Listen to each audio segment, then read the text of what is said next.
fantastic Friday. Now, I say fantastic because I'm the type of person who I don't like to stare wistfully into the rearview mirror. I like to look out the windshield.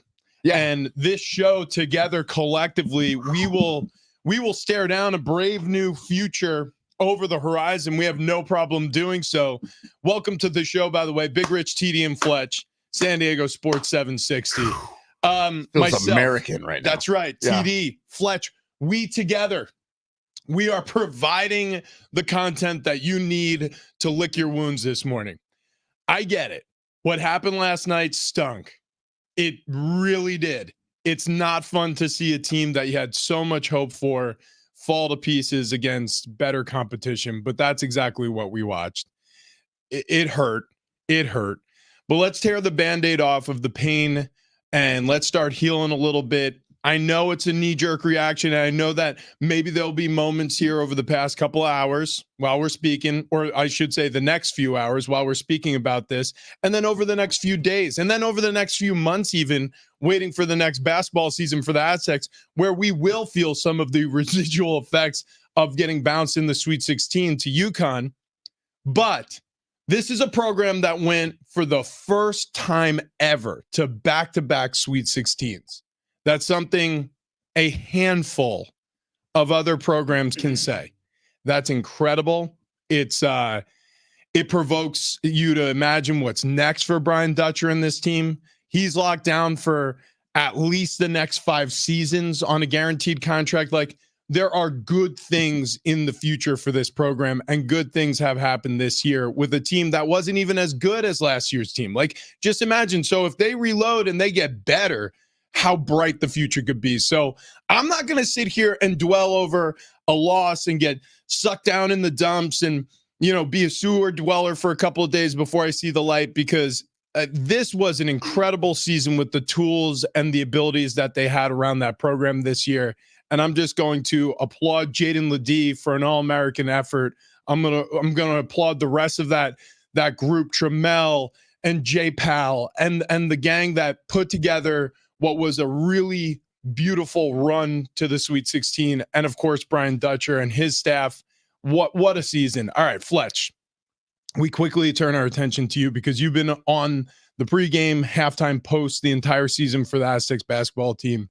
What are your thoughts on what you watched yesterday? It stings. I'm not going to say I expected a loss because I had myself convinced that San Diego State was going to be able to go in there and win. And I did think it was going to be a really competitive game. I think early on, it felt like San Diego State was playing their best basketball they could possibly play for about 3 minutes in that game. And it was going well. San Diego State was making their shots. They were getting the looks they wanted. Jaden Ledee was shooting the ball well, and they were getting Jaden Ledee looks. And then something happened, and it happened about halfway through the first half, where UConn sort of just woke up and they were like, hey, what are we doing playing with these guys? Like, we're better than this. And UConn is freaking amazing. I felt that shift while I was watching it. I don't think UConn's going to lose a game. I don't think any of them are going to be particularly close. I looked back last night at last year's run to a national championship for UConn. They didn't win a game by less than 10 points. They crushed. So far in this run for potentially another national championship game, they're probably not going to lose a game or win a game by less than 10 points. I don't think people can really fathom how good of a group UConn and Dan Hurley has put together. And that's not to say San Diego State played well. They didn't. Especially in the second half, they kind of just fell apart. But Dan Hurley talked about it after the game, and he said, look, that was probably the best we've played all year long. I have the utmost respect for Dutch and the players and what they've built at San Diego State, but that was us at our best. And San Diego State didn't have their best night. So, of course, it's going to be a 30-point win. Yeah, and you talk about the shift. You talked about it yesterday as well, that San Diego State can't play from behind. And it felt kind of like all of a sudden UConn started to get a little momentum. And then it was, how are we going to come back from this? Well, what else did we say yesterday with Bryce Miller? He said guard play is going to be everything. Darion Trammell and Lamont Butler did not have a night at all. Yeah, it was a bummer. It was a bummer to see. And, the second half, shots weren't going in, and look, when you can't get a rebound, man. Second chance opportunities for UConn. Yeah, it was, boy. I'll tell you what. Yeah, like I said, I'm going to try my hardest. We'll try our hardest not to get dragged into the dumps on this one, because you got to look at the bigger picture. You got to look at what this means for a mid-major program like San Diego State, what this means for recruiting, what this means for the transfer portal, what this means for NIL money that's going to be flooding into this program as a result of so much success on the hardwood. These are all great things for San Diego State. And by the way, I got separate text messages from 3 different people. Person who lives here in San Diego, person who lives in Vegas, and a person who lives on the East Coast. All 3 of them use the same exact word, buzzsaw. Yeah. They ran into a spinning circular saw that you had no chance. It was a wood chipper. It was a destroyer. UConn, like you pointed out so perfectly, Fletch, has done nothing but wreck the field in the tournament since last season. They didn't lose by less than double digits last year. It looks like they're on path to do that again. And by the way, losing by 30, yeah, it stinks. And losing by 17 stinks last year. But this is what this team does. They show up and embarrass folks. I mean, they're just that much better. They're heads and shoulders better than everybody else playing basketball right now. And Dan Hurley's got a special squad this year again. So better than last year. Better. Yeah. Better. And when you talk about North Stars, like that's the trajectory Brian Dutcher wants to go to. Exactly. So when you look at what's out there in college basketball, like clearly UConn is the gold standard right now. I'm sure everybody else around college basketball and the remaining 15 teams that weren't San Diego State were looking at that game yesterday like, holy crap, I don't want to play these guys. Because I watched the rest of the games last night, and I'm like, no, San Diego State is in any of these games. Yeah. Of the teams that were playing. It's UConn is an anomaly right now. And they're so good. But And I don't think results take away from what this program has done over the last 2 years at all. Like, think about what's happening. I threw some in the rundown, but last year, Mountain West regular season title, Mountain West tournament title, a Final freaking Four, and a national championship game a year ago. Back-to-back Sweet 16s. And in the last 9 games in March Madness, they're 7-2, which is the second best in the country. Yeah, it's incredible. It's incredible. By the way, that 30-point victory, it got a little bit bigger towards the end of the game just because, I mean, look, Coach Dutcher is, a stand-up guy. I'm all these coaches, I would assume, would do the same thing where you start doing hey, go get some playing time, man. Exactly. And dude, like, this is the beautiful thing about locking down a coach like Dutch for a long term, because so there's a lot of coaches, and I don't blame them, by the way, in college basketball, to your point, TD, and I think this is a fantastic point you raise, who would have the gall to lose by that much. Mm-hmm. You have to be audacious to go down in flames like the Aztecs did. Now, there's only one reason why you do that, because you're so confident in your job security that you can already start planning for next year's tournament while you're finishing up this year's tournament. Right. But that's what Dutch was doing. He knows that we love him. He knows that San Diego State, that athletic department, the AD, JD Wicker, he knows they love him. Right. So he knows that in the final 10 minutes of a game that's unwinnable, let's get these guys who are going to be helping us next year win a championship some playing time in the March tournament, so that when the big lights come on for them next year, they're not panicking. They know exactly what it feels, because they played against UConn on the floor in Boston, basically a neutral site home game for UConn. I mean, that's what you do. This guy's got balls. I love Brian Dutcher. I love this guy. This guy's got serious stones, onions, whatever you want to call it, guts. Dude. Like, that's what you do to build a program. That's the reason why he's the best at it. Yeah, no, I'm with you. I completely agree with all that. And yeah, get him out there, get him under the lights, let him see what it feels like. And a neutral site that, I mean, it was an away game. I mean, that was an away game. Yeah, There's 19,000 seats in there. And I would say 12,000 of them had white UConn shirts on. Come on. I mean, that whole lower bowl was all UConn. You can't even call it like it. I remember at first I saw a crowd shot, and they must have showed an area where you had it was probably like 6 rows of the stands, but they showed an area where there were like San Diego State fans like abutted up against UConn. I'm like, oh my God, it's like a bowl game. I'm like, the Aztecs fans, they traveled, and then they pan out and show the whole bowl. I'm like, never mind. Right. The section behind San Diego State's bench was filled with Aztecs fans. It was. And thank you, by the way, to everyone who made that trip out. Yeah. No, it wasn't cheap, and well done supporting the Aztecs. But that was a UConn home game. We had a pregame party for our San Diego Padres downtown. So I was listening to the start of the game on the way home. And when San Diego State would score, you'd hear, and then UConn scores. I'm like, you'd be like, all of a sudden it sounded like a circus, Yeah, and like- the high flying trapeze artist just came out. It's like, well, that's a roar. So Yeah. we were just talking about it, but the culture at San Diego State is something that's incredibly important to these guys. And Dutch talked about it last year in the Final Four, a really memorable press conference he had where he was talking about the 25 years of culture that had been built up. And he was talking about the texts that he was getting from players who are like in the NBA now, who were wishing him good luck before that FAU game last year in the Final Four. And it was just a special moment. And then Dave Velasquez, I think, had a real similar moment last night. We know Dave is like the most emotional assistant basketball coach in the country.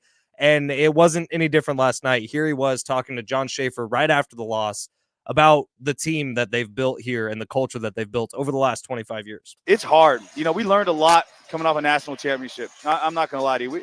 Me personally, just because it just felt like all season we just couldn't wait to get back to here, and it was a great lesson.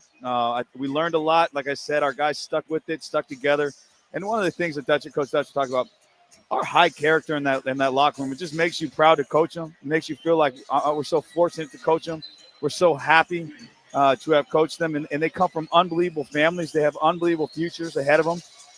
I wish we could coach them forever. And then this is always a sad part of the year. I mean, this hour right here for me is always so emotional because I really do care about these guys. And I love them. And I'll always be there for them. And I'll be their number one fan forever. And, I'm texting 25 of our former players before the game. And that's just something that it's a brotherhood. And we're not going to have the Duke tagline, but that's just, we just are who we are. And we always laugh when people talk about family. Family's 25 years. And we heard Coach Dutcher say it at the Final Four last year. People talk about culture. Culture's 25 years. And, we're lucky to have it. And now this new group's a part of that family for the rest of their lives. And the current group and the guys coming back, we're excited about. I mean, we have a great group coming back. We got good new guys coming in. And then the best part about playing at San Diego State is the finish to your career isn't a finish, it's a beginning, because you're an Aztec for life. And that's something that Rocky Long established on the Mesa during his long run as a head coach with the football team. Obviously, Steve Fisher did the same during his long run. That's carried over into the coaching staffs that you've seen replacing those two greats, with Brady Hoke and now a new era on the Mesa with the Aztecs football team with Brian Dutcher, obviously on the hardwood. Like these players, like he said, Dave Velasquez, their assistant coach with the men's basketball team, talking about how it's an emotional hour. But the good news is once they're able to move beyond the initial sting of the loss and going home, and the fact that this is going to be the last time, most likely, all of these men are going to be in the same room at the same time, talking about the same things. They still have these memories, and they'll always be a part of this program. And it's difficult, man, especially when you're a part of a special team. And I've been a part of a couple of them. Very fortunate during my playing career in a different sport to enjoy what a locker room like that feels like, what that brotherhood and that love feels like. You will never replicate it again in your life, but you just have to appreciate the fact that you got to do it once upon a time. Yeah, you know what I love about this team, this organization, this school is that as a fan, like if you're pulling for a team, you're a fan of whatever, the 49ers, the Broncos, the Padres, the Dodgers, whatever your team is. Once in a while, you get a little bit of creep factor, a little ick factor. As a Denver Bronco fan, I'm like, oh, God, man. I mean, some of the players on the team, Russell Wilson. I mean, you just get a little. It's just a little funny. It's a little funny feeling. Not with the Aztecs, and I mean, from soup to nuts, man, top to bottom. It's just pride. I'm proud of this team. I'm proud of these players. I'm proud of this city. I'm proud of these coaches. I'm proud of how every single thing lays up. The record, the run through the tournament. Bravo. It would not surprise me at all if they're back next year in this exact same situation. Yep. So make it 3 Sweet 16s in a row. You think about what you have coming back for sure. Elijah Saunders and Miles Byrd are going to get a lot better. They will benefit so greatly from this experience in March, this late in the season as true sophomores going up against the best of the best. There's a chance Lamont Butler is coming back next year. He's going to test the waters with the NBA, but he has another year of eligibility. It's the Reese Waters. Uncle Teddy said it on the broadcast. I haven't seen it anywhere else, but I'm assuming Ted knew what he was talking about. Reese Waters is coming back next year. Yeah, Ted, one of the things I love working with Ted is there are certain things that come into his ears that I know for a fact that we're probably not privy to talk about. He said it, not me. But there are times where, like, because of who he is, he knows he can get away with it and he can't help it. He can't wait. So he's just going to share something. And sometimes he'll share it in a way where it's like, he'll be like a little oblique. He'll be like, well, listen, there's certainly things in the works and I can't say anything. And then he'll say it. You know what I mean? But and then sometimes he'll just blurt it out. And either way, everybody will forgive him. The great thing about Reese is, and there were times this season, and Fletch, you covered this, there were times this season where he was frustrating to watch. He was the best player on the team for the first 10 weeks. I mean, outside of Jaden, but he was the best true scorer on the team for the first 10, 15 games of the season. Yeah. And then he hurt his ankle and something changed and he never really got his confidence all the way back. If you can get a fully confident Reese Waters next year, you're talking about a dude who can average 22 a game. Yeah. Yeah. Like he could be the next Jaden Ledee. Like that's the beautiful thing about the Aztecs. And I think everybody struggles with this. And sometimes it takes one to know one. Like you have to live that life to understand what it looks like, what an off season looks like.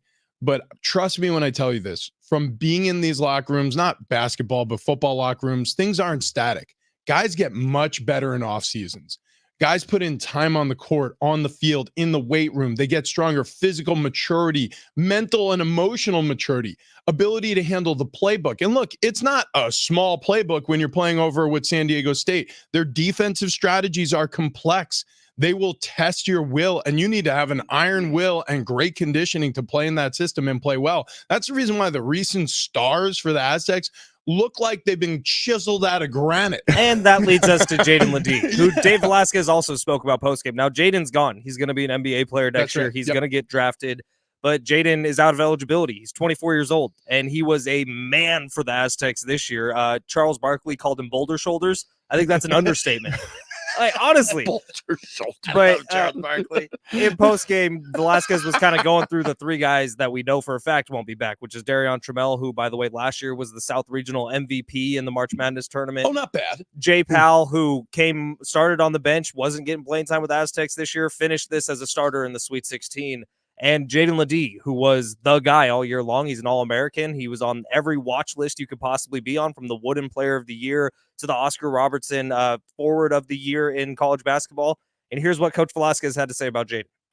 And then you got Jaden, who's arguably the most improved player in the entire country. And now he's an All-American. And he deserves everything because out of everybody we've had, and I've said this before, we have all the Kawhi Leonards, the Malachi Flynn's, the Jordan Shackles, and on and on. I mean, I always use Adam Sickles in that group, too, of guys who just relentless workers behind the scenes every single day to the point of stop working so hard because your body's going to wear down. And for Jaden, it never did. It's unbelievable.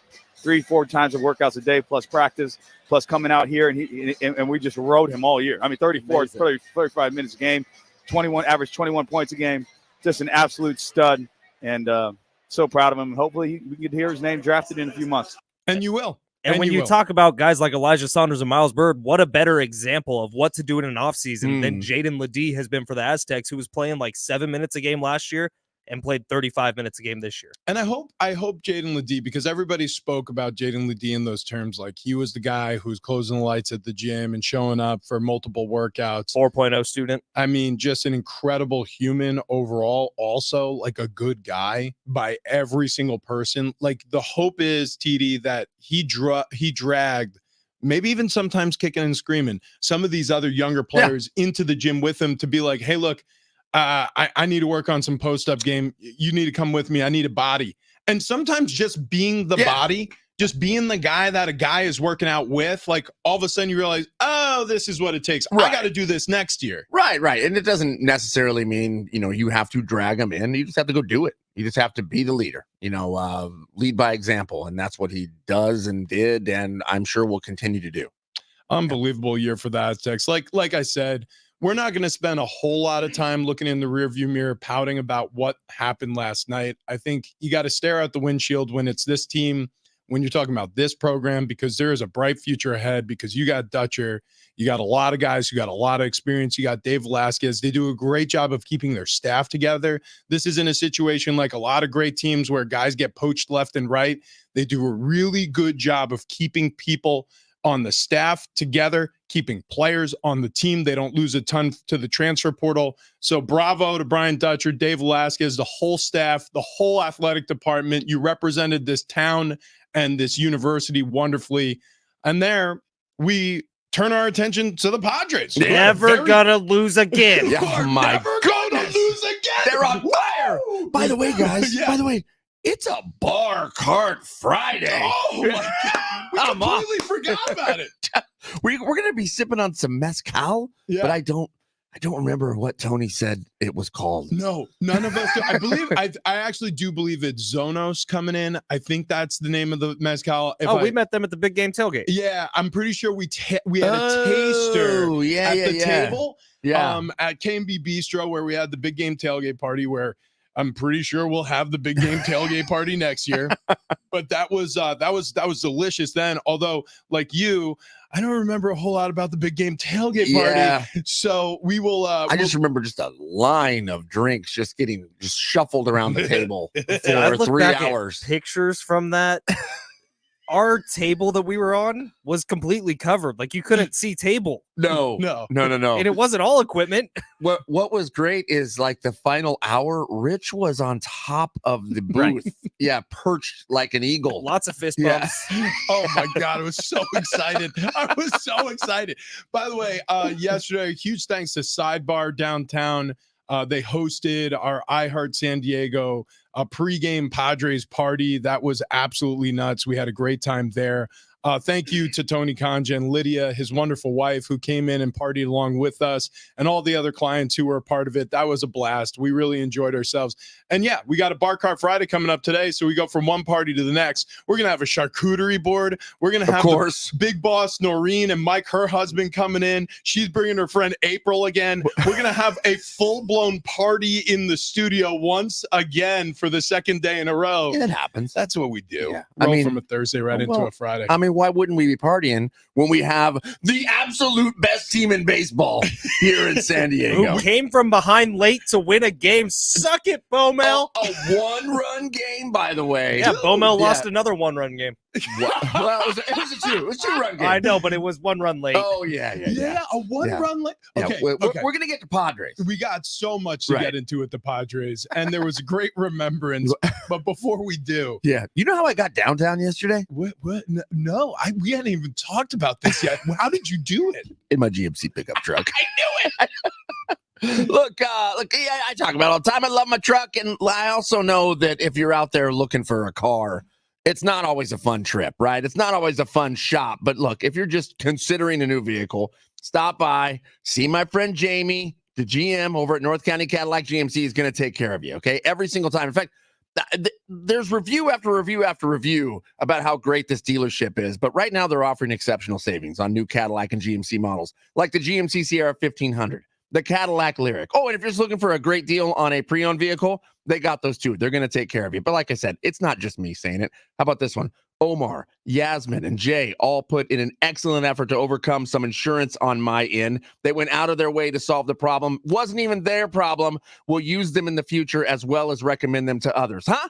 That's one review. Or bought a new truck for my wife. My wife was able to arrange everything online before we came in. We walked away with the brand new 2024 Sierra. My wife absolutely loves it. Smooth, painless process. Awesome truck. Best of all, happy wife, happy life. Boom. Yeah, that's right. That's right. Boom. Every single time. Every time you go to North County Cadillac GMC, they're going to make you feel like you are the most important person there because you are to them. They want to take care of you. They want to make this process easy. There's a reason why North County Cadillac GMC was voted San Diego's best domestic auto dealer in the San Diego Union Tribune Readers Poll. Go there, experience the difference for yourself. Stop by North County Cadillac GMC in the heart of the Escondido Auto Mall today. By the way, when you're out there looking for a vehicle and you can't find one, North County Cadillac GMC has the inventory. They have the truck, the car you want, you need. North County Cadillac GMC, exceeding your expectations every time.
Boy, was I wrong about the Padres. Turns out, only going to have one loss this season. We'll talk about Padres coming up next.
This update is presented by Jackson Hewitt. It matters who does your taxes. Starting off with the Padres, they won yesterday. Probably won't ever lose again. They won at Petco Park over the Giants 6-4 behind 2 ribbies from Jake Cronenworth. Back at it today against the Giants. Joe Musgrove on the mound, 6:40 first pitch. 7:60, we're going to be down at the Naughty Barrel in the Gaslamp from noon to 4 as we get you ready for the game. And in college hoops, Aztec season coming to an end after falling to UConn 82-52 in the Sweet 16. The Sweet 16 does continue today. Listen to Westwood One's coverage right here on San Diego Sports 760 beginning at 4. Why are people saying Hugh-ya to Jackson Hewitt? Well, when you switch to Jackson Hewitt, they're going to beat what you paid last year on tax prep, even if you filed online. Proof of prior year payment required when filing. New clients only at participating locations through April 7th. Terms at jacksonhewitt.com.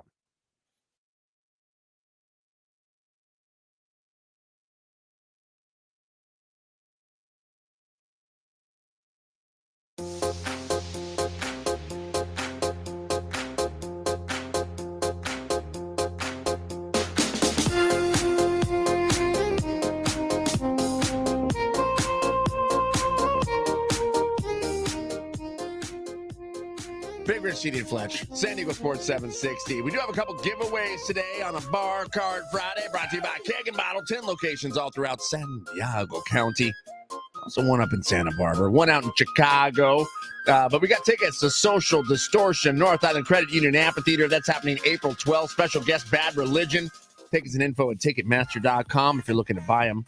Also a $50 gift card to Islands as Fletch drops the beat.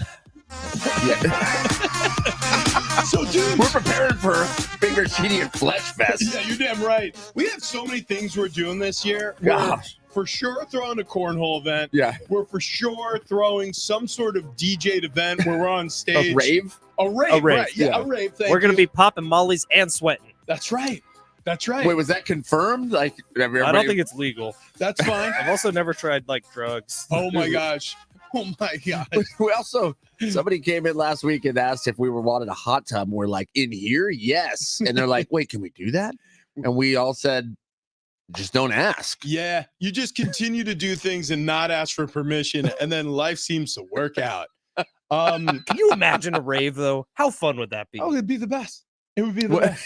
Would it though? I don't know. Yeah, no.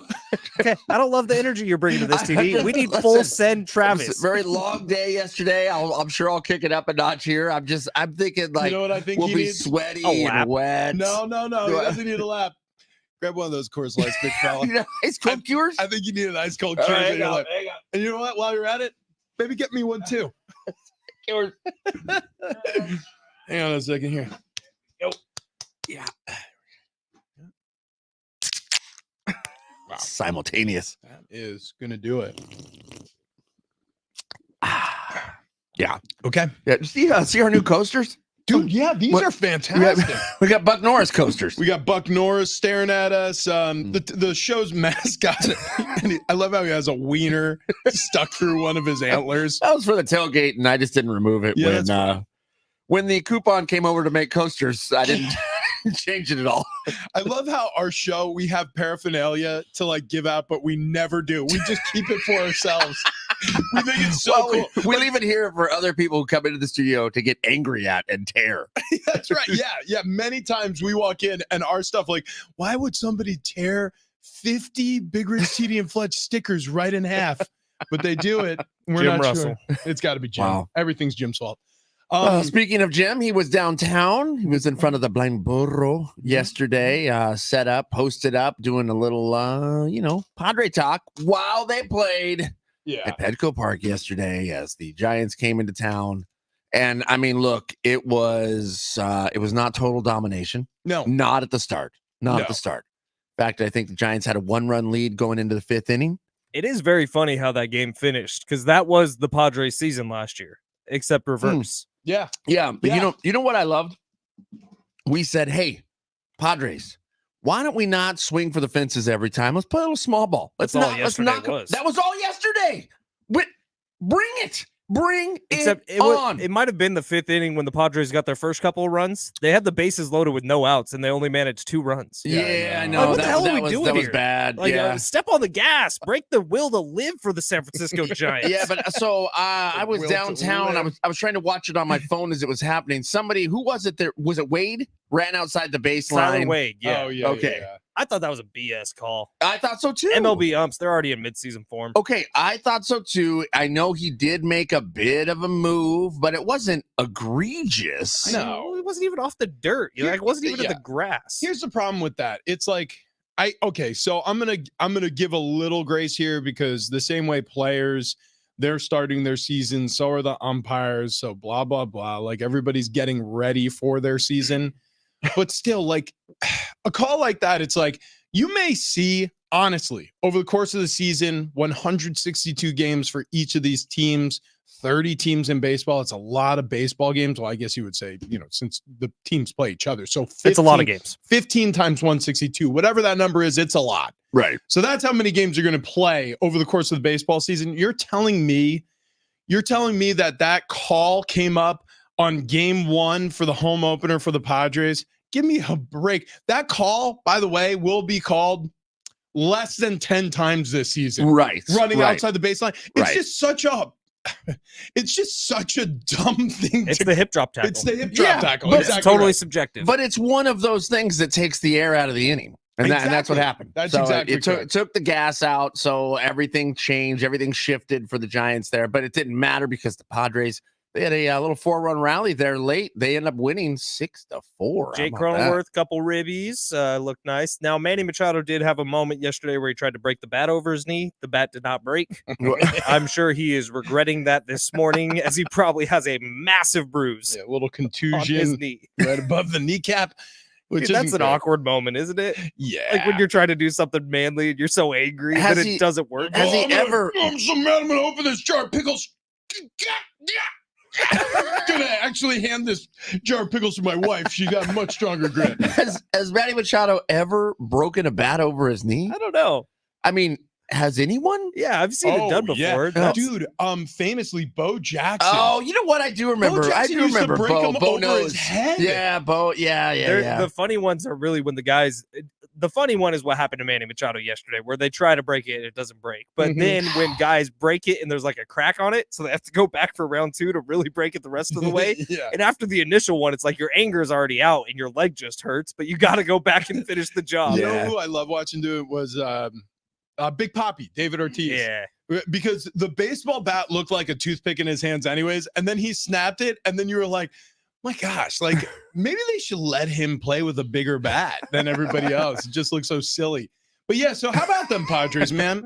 Bo Mel apparently was the problem because now the San Francisco Giants caught the bug.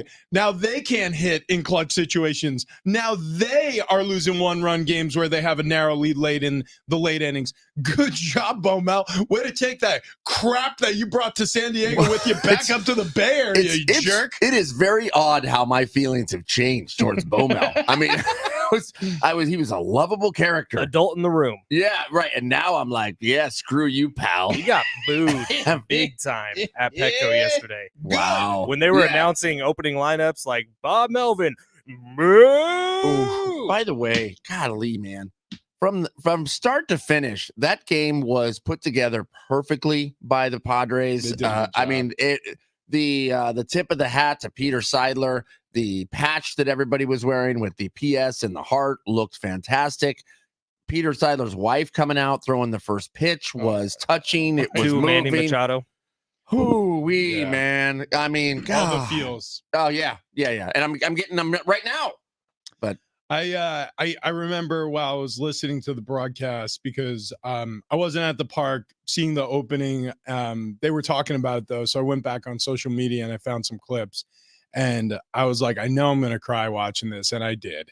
And I did. I opened up the first one, and it's just it all rushes back, right? Because he was such a great man. He meant so much to this community. He meant so much to anybody who I mean, you know, I talk about the sports community, but anybody who lives in San Diego, your life, I promise you, whether you realize it or not, was affected by Peter Seidler. He did so much.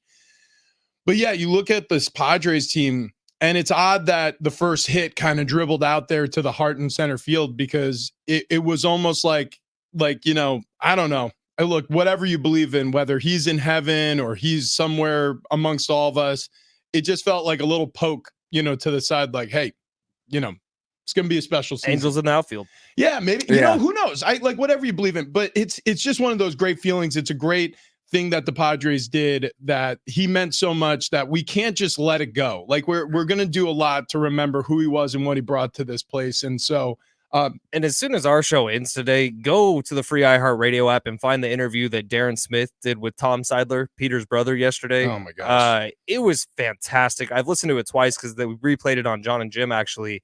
It's about 15, 17 minutes, and it is really well done by Darren. Tom did an excellent job of kind of encapsulating who Peter was as a person and how much the Padres meant to him and his family and how much the city of San Diego means to them still because of Peter. And it was a really great interview. Required listening for all San Diegans. Required. You got to check that box.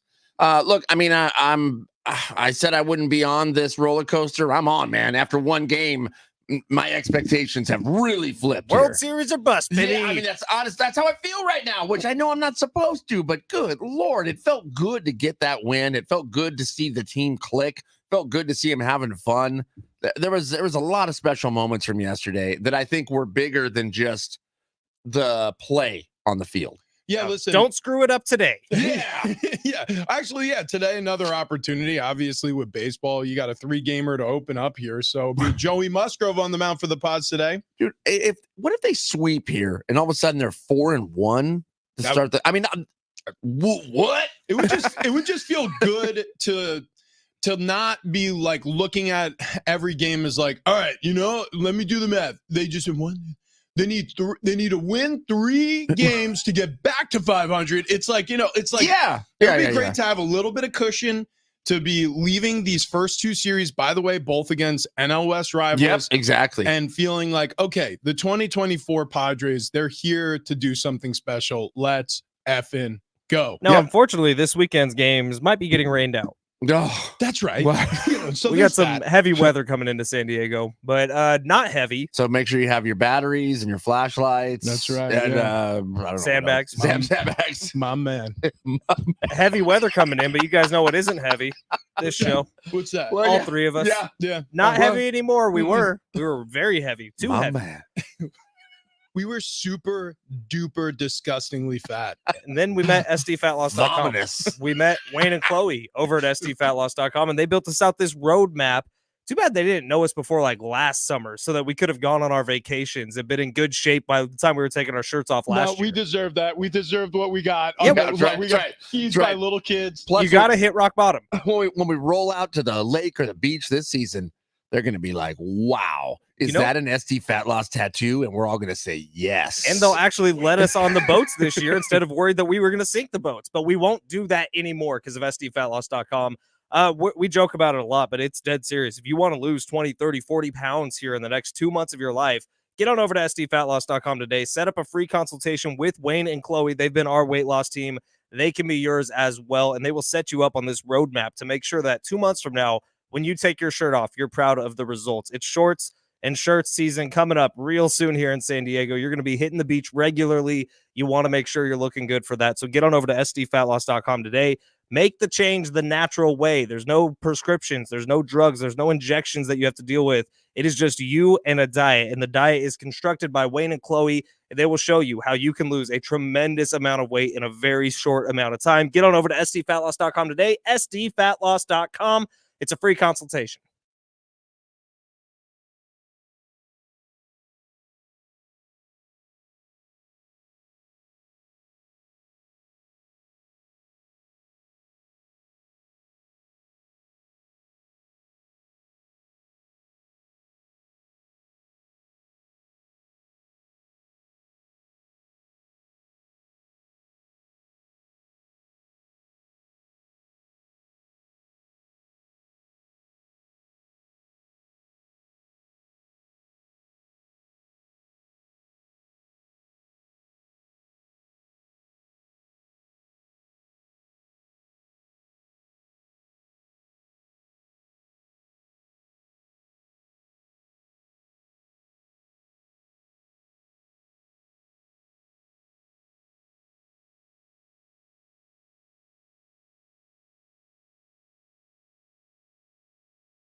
You know, sometimes heroes don't wear capes. We'll explain coming up next.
Hey,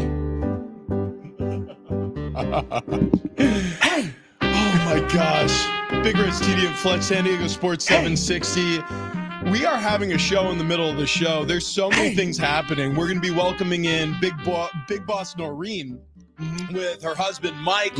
April, her friend's going to be coming in the 8 o'clock hour. We have a bar cart Friday brought to you by Keg N Bottle. Yeah. And we got Zonos Mezcal's coming in. Zomos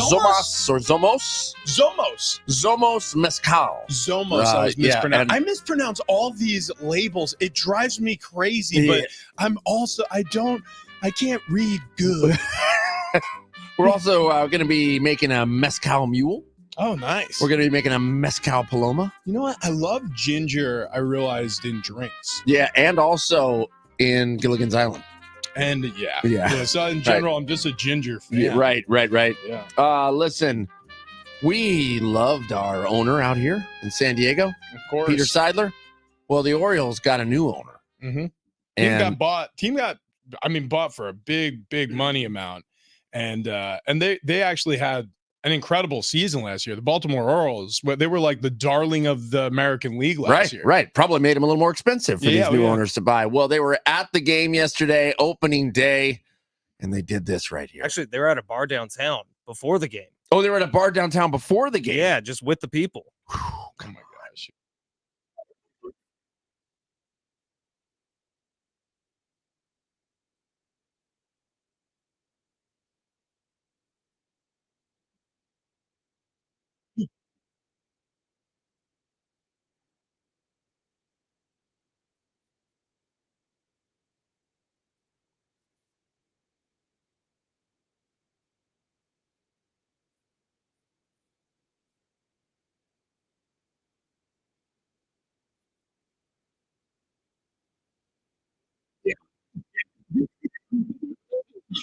Okay. You want to make friends. And this is Mitch. I love that.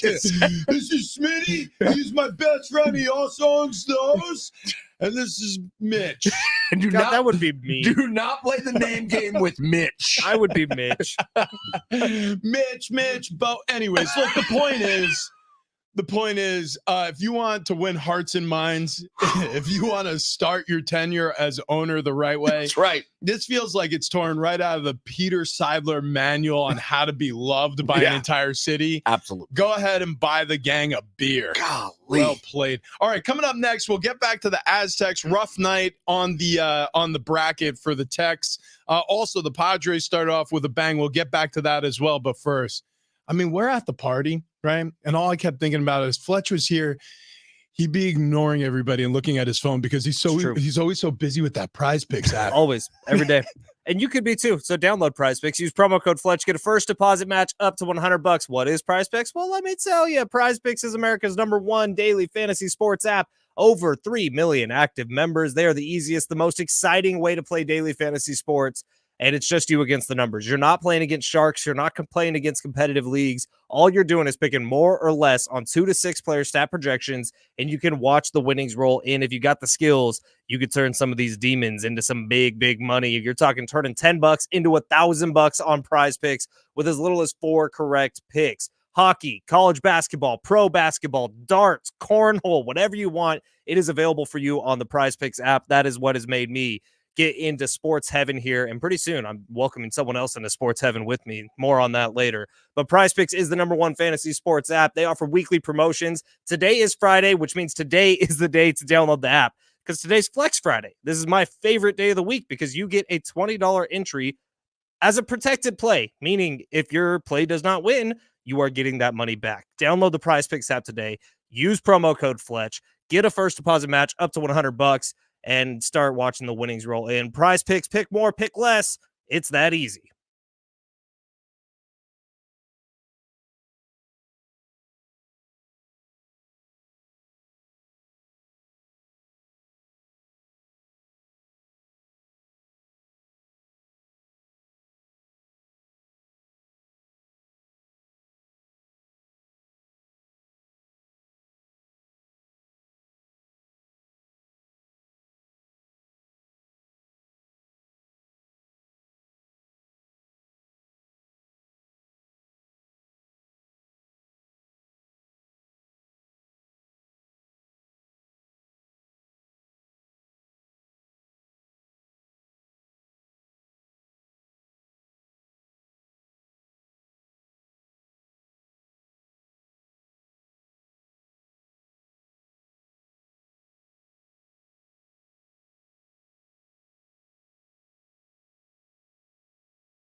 This update is presented by Allstate. We will start off here with the Padres. They won yesterday at Petco Park over the Giants 6-4 behind 2 ribbies from Jake Cronenworth. Back at it today against the Giants 6:40 first pitch. Joe Musgrove on the mound. Join San Diego Sports 760. We'll be at the Naughty Barrel from noon to 4 as we get you ready for the game. And in college hoops, Aztec season coming to an end after falling to UConn 82-52 in the Sweet 16. That puts an end to the greatest 2-year run in program history. And it marks the end of Jaden Ledee, Darion Trammell, and Jay Powell's collegiate career. The Sweet 16 continues today. You can listen to Westwood One's coverage right here on San Diego Sports 760 starting today at 4. Some people just know the best rate for you is a rate based on you with Allstate, not know anyone else or based on anyone else. So if you drive safely, you could save money. Good to know. Visit allstate.com or call for a quote today.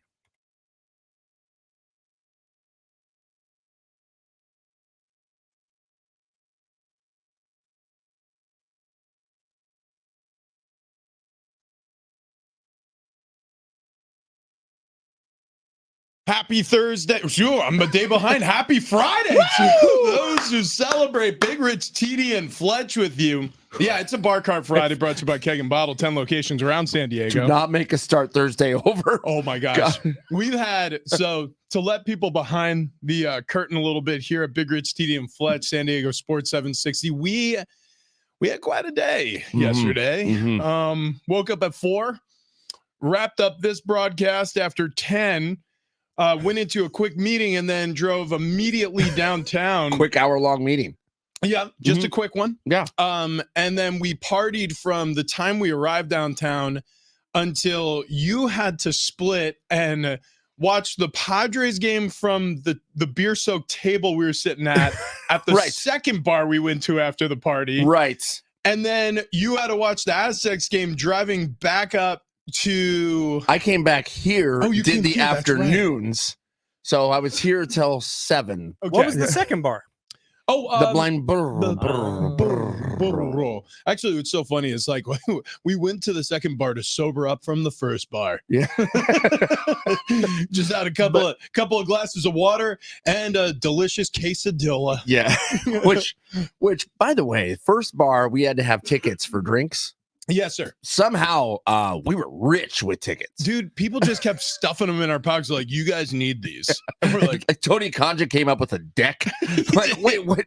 You were a guest? How did you get all these tickets? he like fanned them out. He's like, pick a card, any card. So we kept having drinks. Anyways, it was a great time. Tony Kanja was there from K&B Bistro and Keg N Bottle. Again, 10 location around San Diego. He and his beautiful wife, Lydia, were there. It was wonderful catching up with her.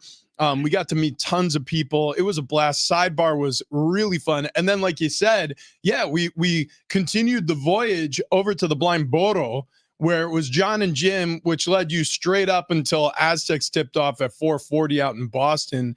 And Fletch, actually, you jumped on there a little early, huh? Yeah, I was on with Jim for a little bit, not a ton of time, but then I was on with John from 4 till tip-off, and then tip-off happened.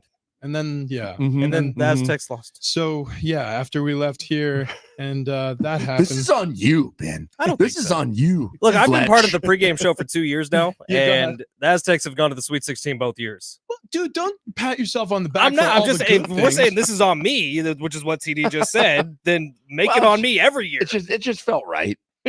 yeah, Gonna say. You look guilty, so we were gonna lean into it. Everybody feels a little guilty here, and I'll tell you why. It's impossible. It is the naivety of hope. It is impossible not to feel like you have a chance. Dude, I had myself convinced, like without a doubt, convinced that the Same. Aztecs were going to go in and make the rest of the country look stupid. I know. I was hoping for that. I- I mean, I So was was I. hoping for that. And I do think that there was a path to do it. I also think UConn played one of their better games. San Diego State struggled to shoot the ball, and UConn's really freaking good. And you can't say that San Diego State just struggled. I think UConn forced some of those struggles upon the Aztecs. Well, you called it before the game. You said, Fletch, that San Diego State wants to win this game. They need to keep the point totals low. They need to keep the scoring low for UConn. And about 2/3 of the way that first half, UConn was on their way to an 80-point game. Aztecs positives. Aztecs positives. San Diego State is the first team to lead UConn at any point in this March Madness tournament. Right? Is that true? Right. That is Yeah. true. Oh my Yeah. God. And San Diego State's the first team to lead against UConn at the first media timeout. So, watching Rich struggle with the camera here. I've learned just for future reference that it's easier if you turn that whole cylinder, this guy, Oh, that's and not interesting. that guy. Yeah. So, so- right now, Rich jumped on the headset. He's mobile. We Why? did this last week.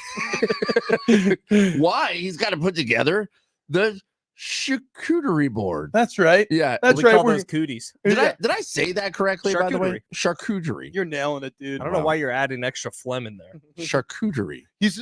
Stop saying all French. Lad.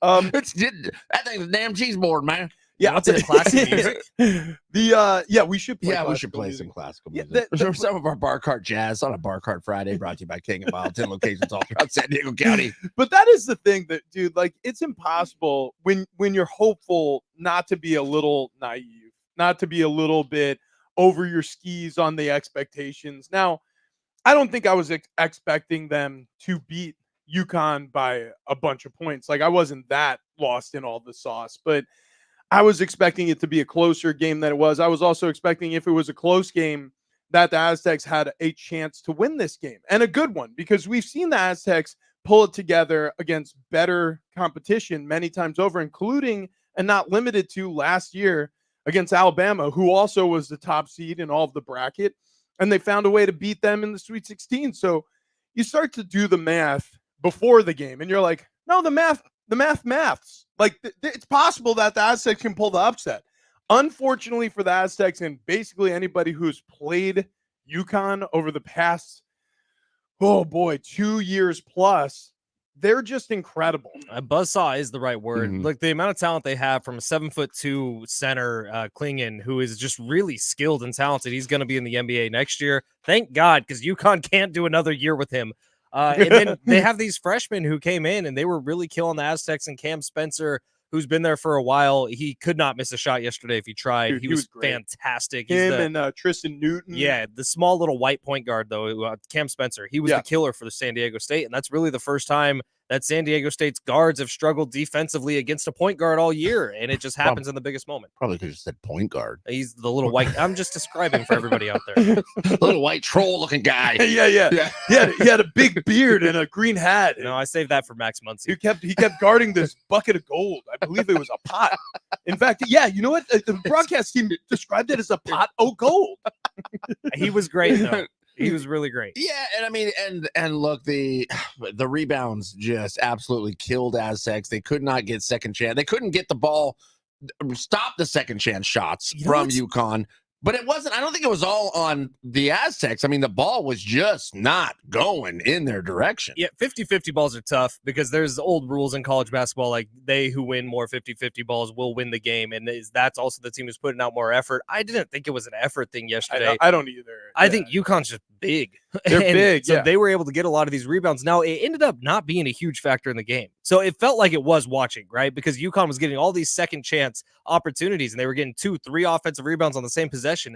At the end of the game, they only got 9 second chance points, which Well- is an incredibly normal number. Yeah. But what it is possession. Yeah. And it's control of the game and it's momentum, and those things factor too. I mean, and those are kind of like the hidden stats in the stats. You know, you kind of look at it and you say, well, why did it feel like UConn was so dominant? And it's because they had the basketball for like Right. the majority of the Yeah, game. It yeah. felt like every time I looked at the television, or in my case, my phone, because I was working the book fair.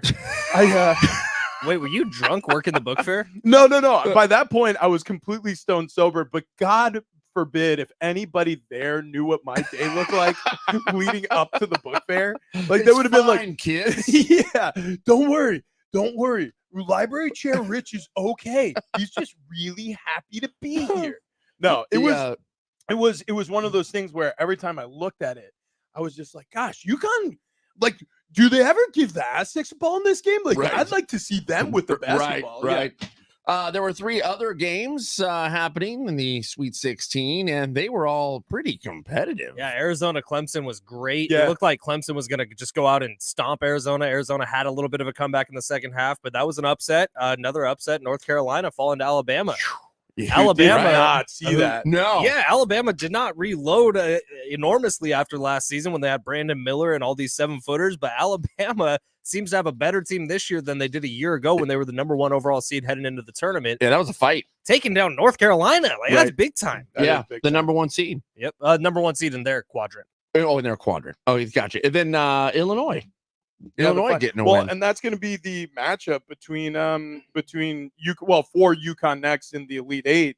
They move on to face the Illini, who, by the way, not a great year overall for the Fighting Illini out of the Big Ten. But when you look at what they've done since the start of the Big Ten tournament, this is oh gosh, like I don't even want to say it because like they do have a little bit of that star stuff, like where you're like maybe it's a team of destiny, but again, they're going into a ripping wood cutting buzzsaw that is the UConn Huskies. So it's impossible to say anything positive about this Illinois team because until you're tested up against the best, I mean, it's hard to say what you're actually going to look like. So good luck. But today we get the darling of the tournament, the last true Cinderella, the 11 seed North Carolina State. They're taking on Marquette, who Marquette is gettable. Like you can beat them.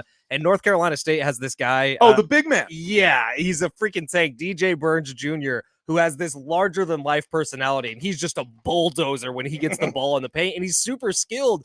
But he's like literally massive. Like he needs some SDFatLoss.com maybe in his life. But he's able to just take over. Chloe, are you listening? Like the personality of a basketball game, which is what I love when you get to this time of year.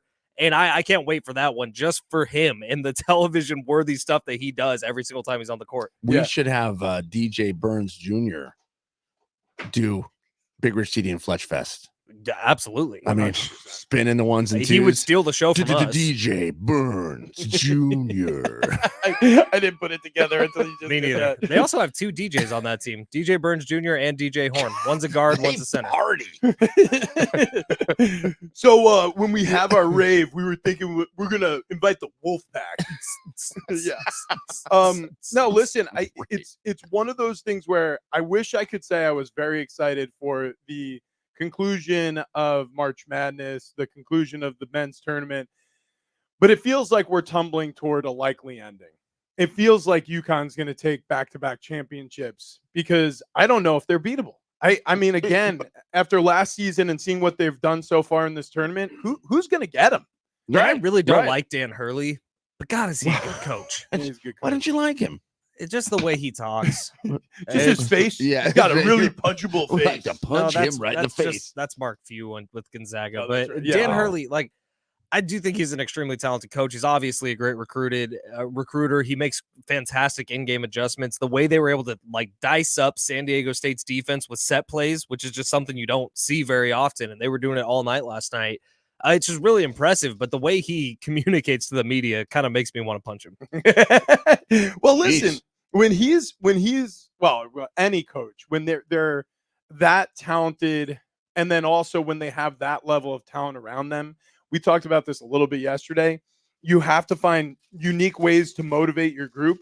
And he may have a bunch of people on his roster, players on his roster that don't necessarily, as I'm taking the grapes and adding them to the charcuterie board. Well, Richie, I was hoping you could do the whole like sitting down at a nice French restaurant. Feels like we're at the Masters. Yeah. Can you lay out what you got for us today? Yes, of course. You look at the board. There's meats and cheeses. We have some grapes from the Concord region of France. Yes. Little fig preserves, of course, gherkins. They are little miniature pickles. Yes. Travis Dale loves these. Also, Tiny pickles. Eat one. yeah, hang on. Let's have Travis try a pickle.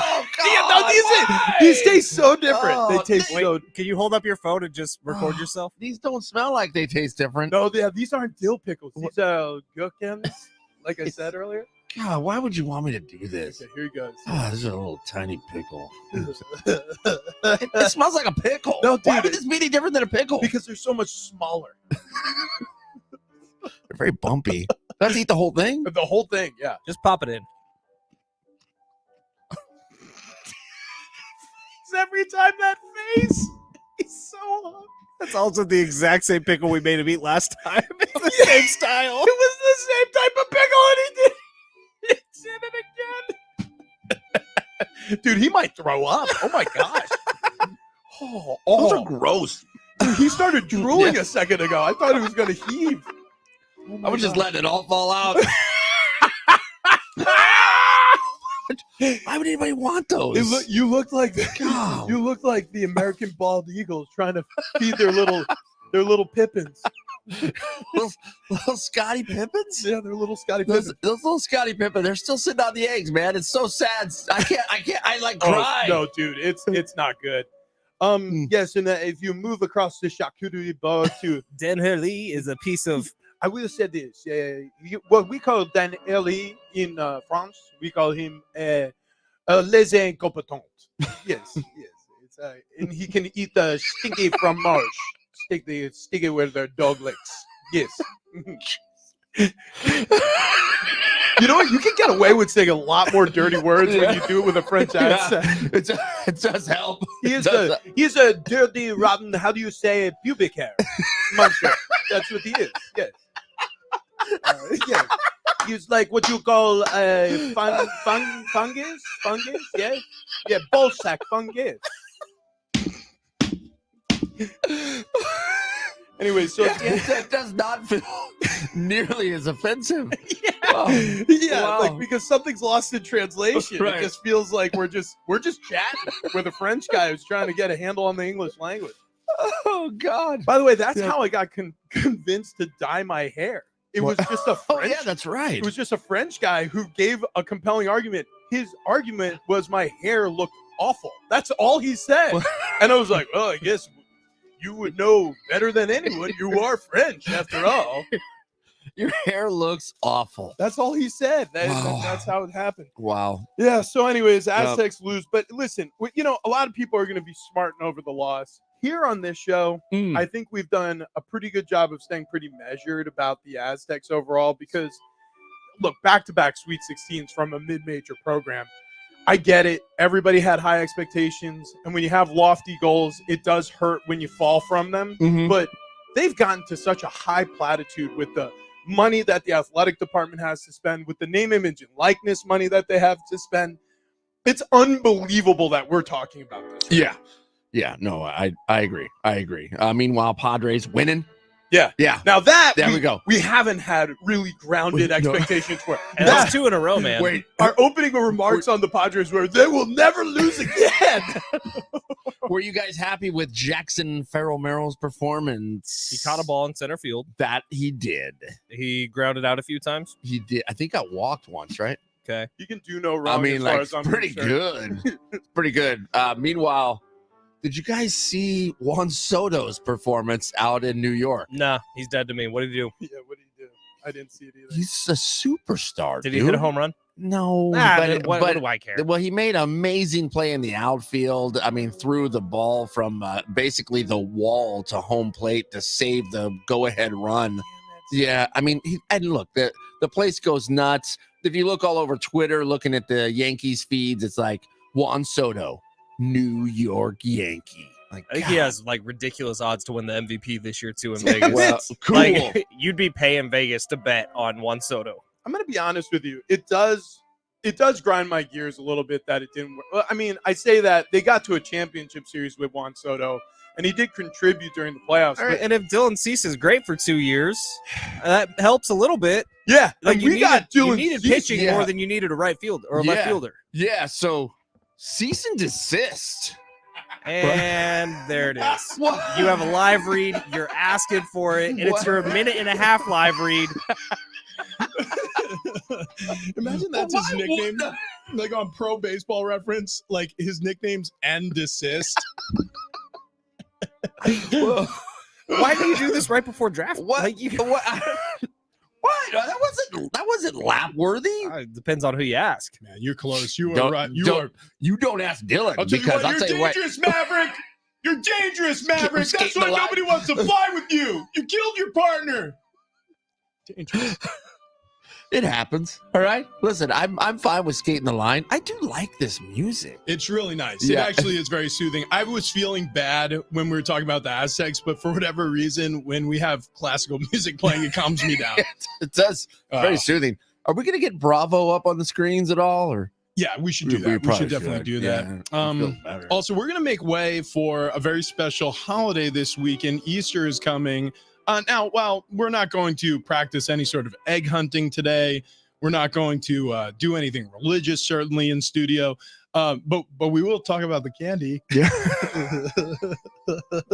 My favorite candy, I would say ever, or maybe I'll say at the moment, is actually Easter candy. And Okay. I would say it's been my top candy for the past. Hang on. Is that like the I'm going to Reese's say bunny? 10 years. Wait, We're going to save it. We're going to save it. We're going to save it. I want to know. Okay, so this time of year, something happens on the shelves of convenience stores and on grocery stores, and you see them everywhere. That it shouldn't be limited to this time of year. Yeah. And I'm going to explain exactly what I think we're on the same page. We haven't even talked about this yet. No, we have not discussed this at all. We'll do that, but first, before TD takes his left, DraftKings is that the app you got pulled up over there on the old cellular telephone? I mean, you barely talk to me anymore. DraftKings Pick Six. I'm just inundated with it. I can't get away from it because look, if you're all about the NBA action, you got to try Pick Six, the newest fantasy app from DraftKings, an official partner of the NBA. And right now, new customers can earn a 100% instant. Did I say instant deposit match up to $100 in Pick Six credits when you deposit $5 or more? Now, look, you're thinking, I don't know how to get started here. Well, look, it's simple. Just download the DraftKings Pick Six app and then sign up with code SD760. You got to use that code SD760. Otherwise, you're not going to get that match. You're not going to get that instant deposit match of up to $100 in Pick Six credits. Then this is what you're going to do. You're going to pick at least two players and then choose if they're going to have more or less of a stat. Like, will they score more or less than 30 points? Or will they have more or less than 8 assists? You lock them in. You compete against others for a shot at huge cash prizes. I got my whole family here. Now it's almost like they're rooting against me. Like they're trying to beat me every single time that we're locking in our picks here with DraftKings. But it's a ton of fun, man. It's really easy to do, and that's why everybody likes to do it because it's simple. But download the DraftKings Pick Six app now and get started with code SD760. New customers can earn a 100% instant deposit match of up to $100 in Pick Six credits when you deposit $5 or more. Only on DraftKings Pick Six with code SD760. The crown is yours. One offer per new customer. Minimum $5 deposit to receive a match of up to $100 in Pick Six credits, which are non-withdrawable and valid for Pick Six use only. Expire after 180 days. Gambling problem? Call 1-800-GAMBLER. 18 plus in most eligible states. Age varies by jurisdiction. Eligibility restrictions apply. Pick Six not available in all states, including but not limited to Connecticut and New York. For up-to-date list of states, visit dkng.co/pick6states. Void where prohibited. See terms at pick6.draftkings.com/promos.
These only come around once a year, and it's a real shame. We'll explain coming up next.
This update is presented by Jackson Hewitt because it matters who does your taxes. We will begin with the Padres. They won yesterday at Petco Park over the Giants 6-4 behind 2 ribbies from Jake Cronenworth.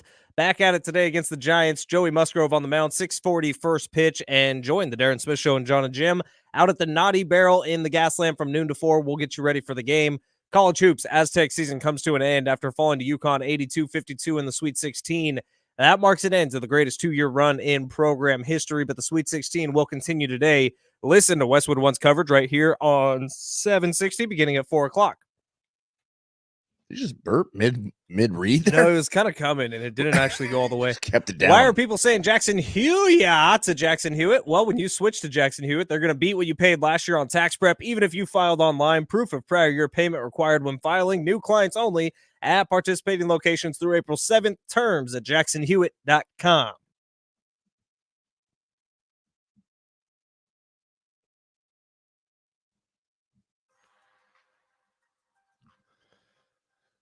Happy Bar Cart Friday. Woo! Woo! Brought to you by Keg N Bottle. 10 locations all throughout San Diego County. There's also one up in Santa Barbara. One out in Chicago. Tony Conja going to be in studio today. We're also going to have Zomas Mezcal coming in. I just talked to Mike, the dude who's going to be in with us. Yeah. Seems like an awesome guy. Really?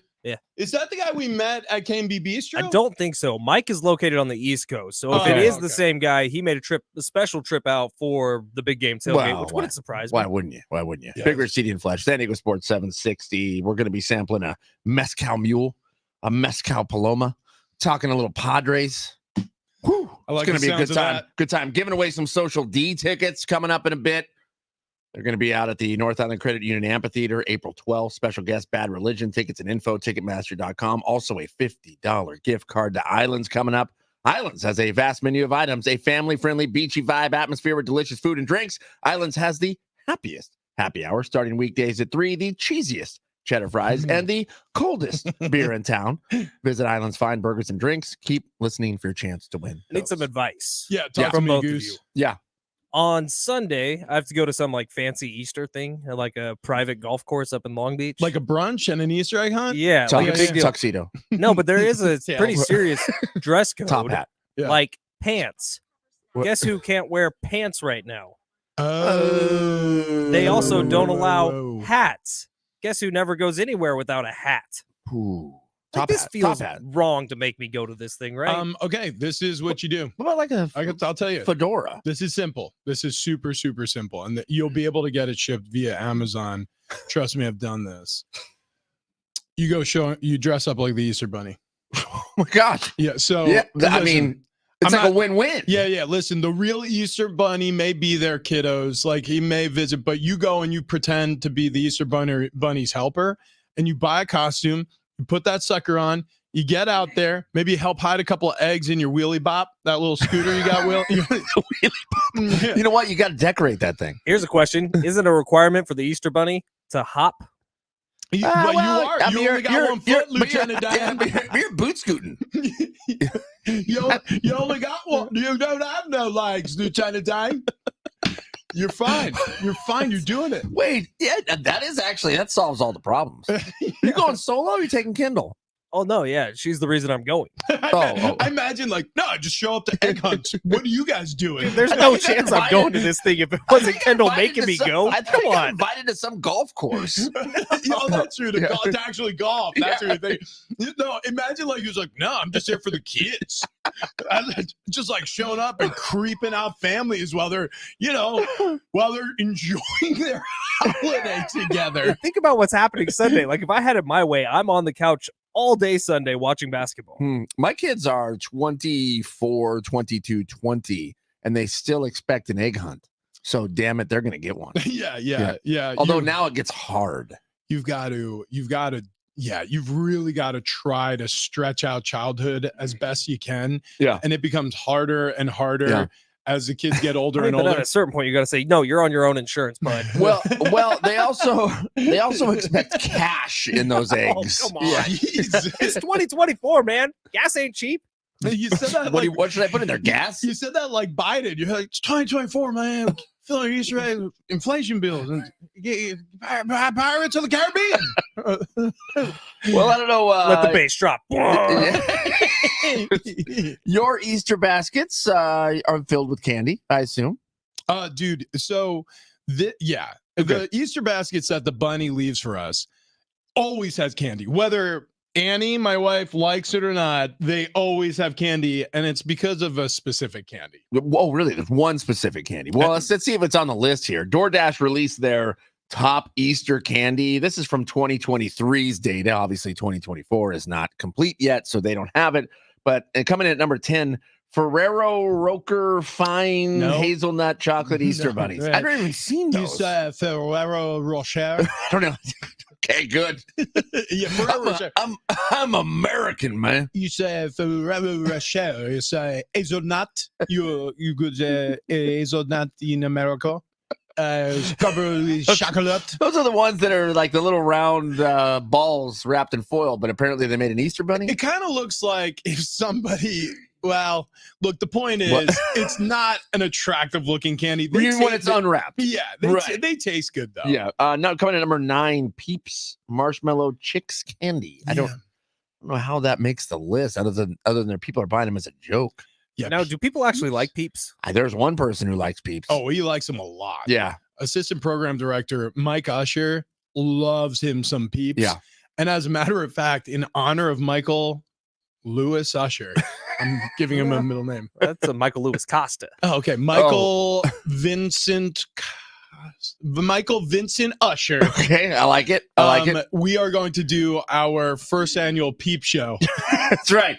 I think on National Peep Day. Yeah, that's coming up in April, so Right. be on the lookout for that. But yeah, Peeps are a novelty item for the Yeah, most part. I A mean, lot of them get kinda like stale this? and they throw away. Best. Are you showing? Wait, are you showing nipple? Oh, You it's a have- Peep show. Oh. Like, why do you have a hole right there for your nipple to Well, pop there's out? one button that isn't a button anymore. Wow. So, Oh wow. I mean the best way to eat Peeps is to scrape those right in the trash. But you know what? Maybe we'll be swayed on National Peep Day That's during right. the Peep Show. Number 8, the Dove Milk Chocolate Easter Egg. Okay. I I get mean, those are it. solid. Yeah, they're Solid, but I mean top Easter candy? I'm gonna say they're forgettable. That's what I'm saying. I By like. the way, I like them, but nah, Yeah. I don't love them. well, and like the Dove Easter egg tastes exactly like a Dove Square. Right. So it's like, I mean, it's not like I'm getting something special other than the shape. Yeah, it's just chocolate. Yeah. It's just Fine. a chocolate in oval form. Number 7, the Lindt Milk Chocolate Bunny, which I believe would be like the most widely sold. Those are the Swiss ones, right? Lindt is a Swiss chocolatier. Yeah, not bad. Yeah, they're not bad. good. They're solid. Actually, not hollow. Oh, they're hollow? I think, I don't know. Yeah. Number 6, I don't know what this is. Gallery Value Jelly Beans. Oh, yeah, I know those. Okay. They're All the right. slightly larger one. Jelly Belly has that market cornered as far as I'm concerned. Well, that's like, I mean, that's the charcuterie board. Yeah. Yeah. Of jelly beans. Right like there. the prosciutto. Yeah, of the day. yeah, exactly. Number 5, Snickers, Twix, Milky Way, and more assorted Easter chocolate candy bulk variety pack. There's Okay. a lot to All right. that. Really? Which, okay, I get. We have some right here on the table. Yeah. No problem. Number 4, Hershey Kisses milk chocolate candy share pack. I mean, Hershey Kisses are just wrapped in Easter. So far, colors. like 5 of these items are just normal stuff. Correct. Starburst jelly beans. I think these are pretty solid. I mean, a Starburst jelly bean's pretty good. Only the pink ones. Only the pink ones? Yeah, Well, I throw out the yellows. Sarah Honestly, loves the the yellows. yellows, the orange, the red. Launch them into the sun. You I don't like care. the red either? The pink. I'm all about the pink. Pink to me, hands down.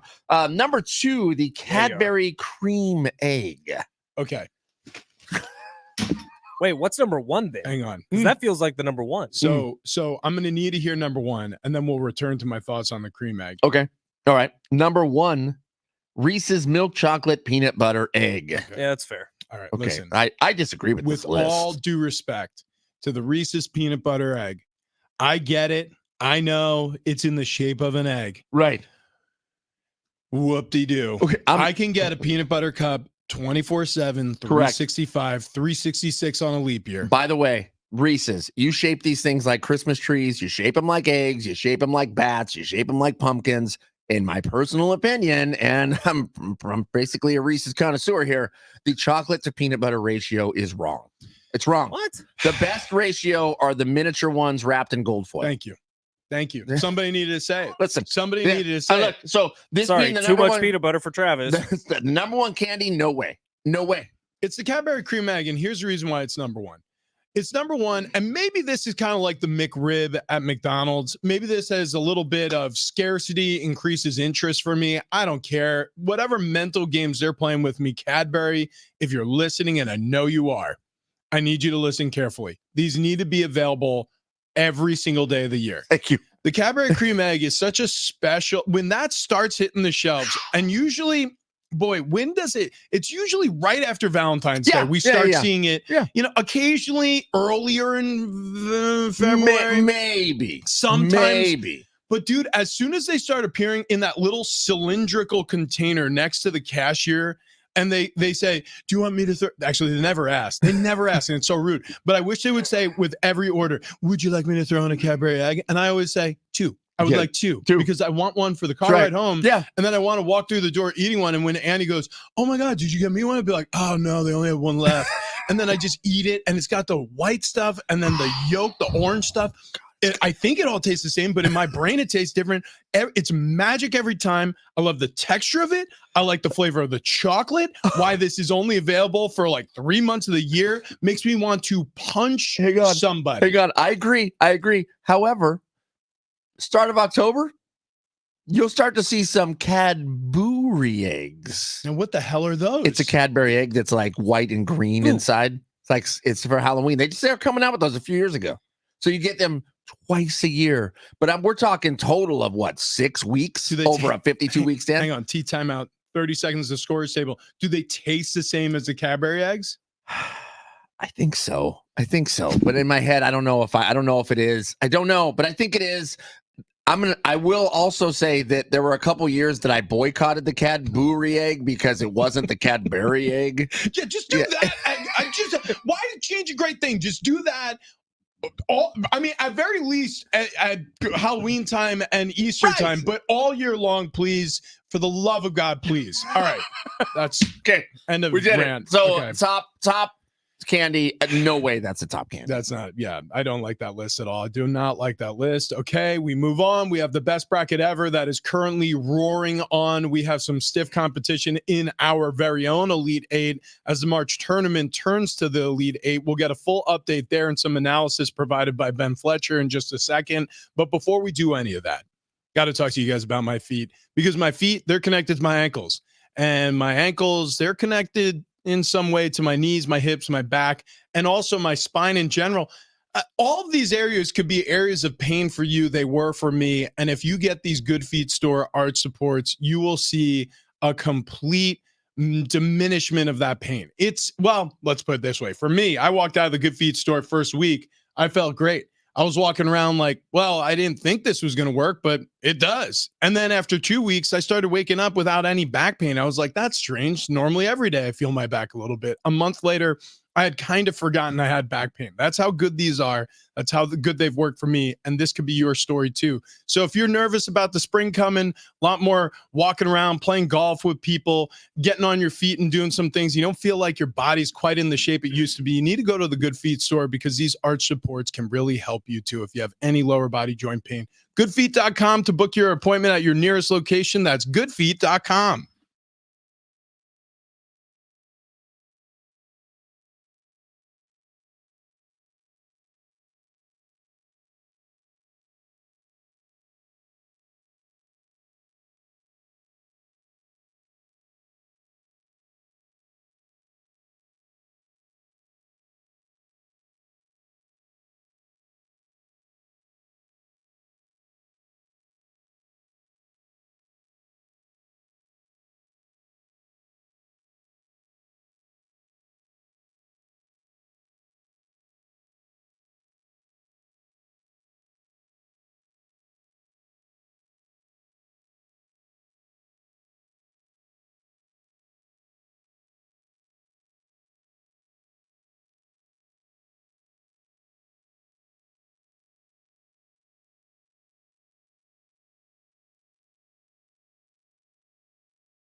Yeah, good morning and happy Friday to you. It is a Bar Car Friday brought to you by Keg N Bottle, 10 locations around San Diego. We have a great giveaway coming up in just a few minutes. So if you want to find out how to win a $50 gift card to Islands, who has a vast menu. They have the cheesiest cheddar fries. They have awesome happy hours weekdays starting at 3, including today, and ice cold beer. I suggest you keep listening because you are gonna find out.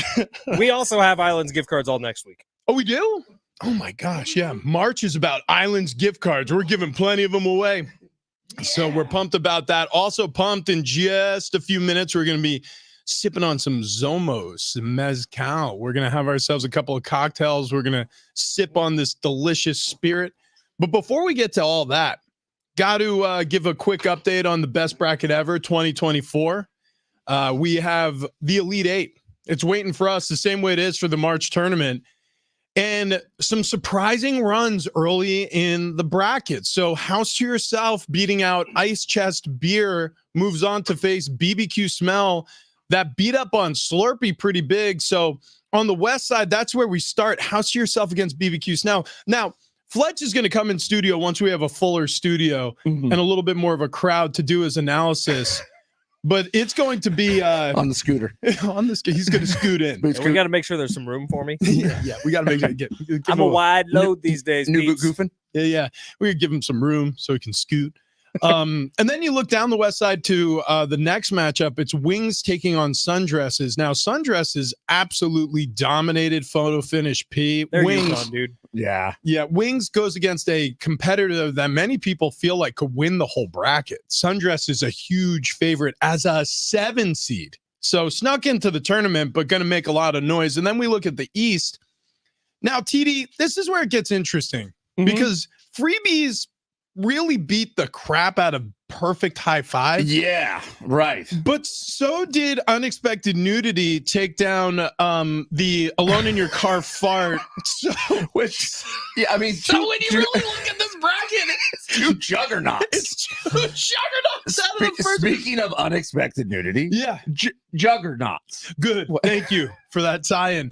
Which, by the way, God, also you have a read right now. What I do? it's fine. Everything's fine. What is this read? And then we look at the bottom of the Eastern bracket where 3-Day Weekend takes on Perfect Steak. Now, Perfect Steak took down Yoga Pants, who again, another favorite from the field as a 7 seed. It felt like 7 seeds could match up in the final. Now, somebody was commenting on Twitter, I think, that there's no such thing as the perfect steak. Well, I say false. Wait, whoa. Have you been to the Remy? Wait, how come there's no such thing as a perfect steak? I don't know. I mean, it's perfect to you, whatever you like. it's subjective. Yeah, Hip absolutely. drop tackle. Do we want updates on where the voting is currently? We could absolutely. I think that would help us start to materialize things. Well, we'll do it later. Because Okay, I that's was just fine. told, That's also cool. No, you need to talk about how fat you used to be. I do big want you to fat say- fatty. Before you start doing that, we should give away that Islands gift card because look, if there's one thing we used to know a lot about, Yeah, those fresh cut fries. I mean, I still feel like pretty good about talking about it.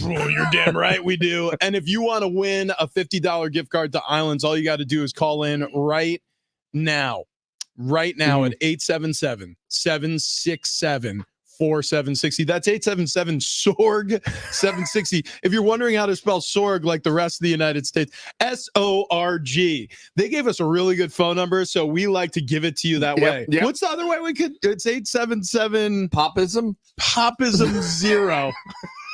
You can just use your touch tone phone now and dial in 877 Popism 0. I wonder if you told Siri, hey Siri, dial 877 Popism 0. Oh, I wonder if she does it. Hang on. Let's see. We'll test. The phone lines are doesn't all lit up, so you're understand. not getting through There's a anyways. problem with the app. That's fine. Oh, well, yeah, that's true. Okay. Phone lines are lit up because they want that Islands gift card. And you know what I want you to do? What? I want you to keep practicing this lifestyle that you've been, this train you've No been on. sweat. Because No sweat. I'll tell you what. No sweat. Couple weeks ago, maybe a couple months ago, Yeah. I looked at TD and I was like, you know what he is? Super fat. Yep, disgusting. So, And now, now he looks good. Tony Conja rolls in this morning. Keg N Bottle, 10 locations all throughout San Diego County. And, morning, guys. Yeah, What's thank up, you. buddy? Good morning. Good morning. Andrea from Zomos Mezcal with him. And as he introduces me, he's like, this is TD. He used to be super fat. He was just So, a disgustingly like yeah, a it's Just what troll. comes to mind. You yeah. look amazing A now. troll, That's why I think of it. a gremlin, somebody who would Yeah. guard corners of tall Right. buildings like Yeah. a gargoyle. Yeah. Really terrifying. Apparently, we got to do this a little quicker. Look, Okay, that's if fine. you're looking to lose weight like we did, the fast, the healthy way, then you need to go to stfatloss.com. It's not just about losing the weight fast; it's about keeping the weight off. Right? That's the goal here. Yeah, it's great. You drop a couple pounds on these fad diets, but I'm telling you, as soon as you stop them, you gain the weight right back and then some. You don't want to do that. That's yo-yo dieting. Mm. That is awful. No bueno. Awful. Don't want to do that. So we stay away from yo-yos here, even though we are yo-yos. SDFatLoss.com. But are you going to run the first lap ever in the middle of your own ad read? Is that what you're trying to do? a lap and then come back and then finish talking about SDFatLoss.com? No, Fletch will literally have a coronary. But Listen. actually, he's less likely now because he's lost all that weight. We ran out true. of time That 3 is true. minutes ago. Keep Well, going. Sorry. It's going to be a 12-minute ad read for SDFatLoss.com. You go there right now. Schedule your free consultation. That's right. You know what? Maybe I'll wrap this one up under 2 minutes. SDFatLoss.com.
It's hour 3 on Big Rich, TD, and Fletch, and it is a bar card Friday. We'll get to that in just a sec. This update presented by eBay Motors. Starting off with the Padres. They won yesterday at Petco Park over the Giants, 6-4, behind 2 ribbies from Jake Cronenworth. Back at it today against the Giants. 6:40 first pitch. Joey Musgrove on the mound. You can join the station, San Diego Sports 760 at the Naughty Barrel from noon to 4 as we get you ready for the game.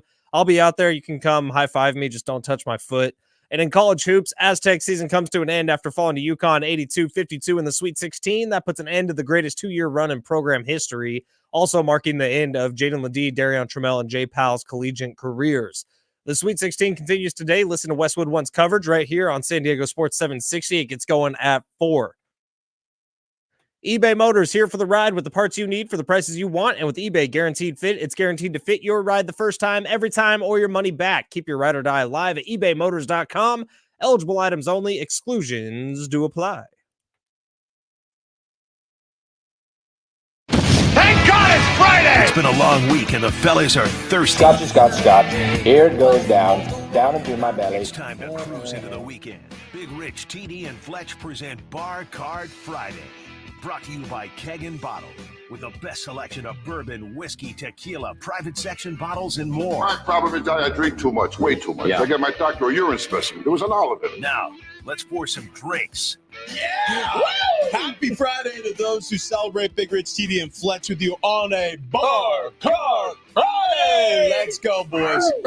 God. It is time. I think we all can agree. It is time. It's been at least 15 minutes since we opened a drink, so I think we should add to the pour. Wow. This time in studio with us, Tony Conja, as always. Keg N Bottle is 10 locations around San Diego where you can pick up any beer, wine, liquor needs this weekend, or any weekend for that matter, any weekday for that matter. But he brought with him Andrea from Zomos Mezcal. Yes. And I am so Good good morning. morning, Andrea. How you doing? Buenos dias. Happy Friday. Buenos dias. Wait, hold on. Take a breath. You're shaking over there, Andrea. Yeah. We're just on the radio. There's just millions of people. It's fine. Yeah, you're natural.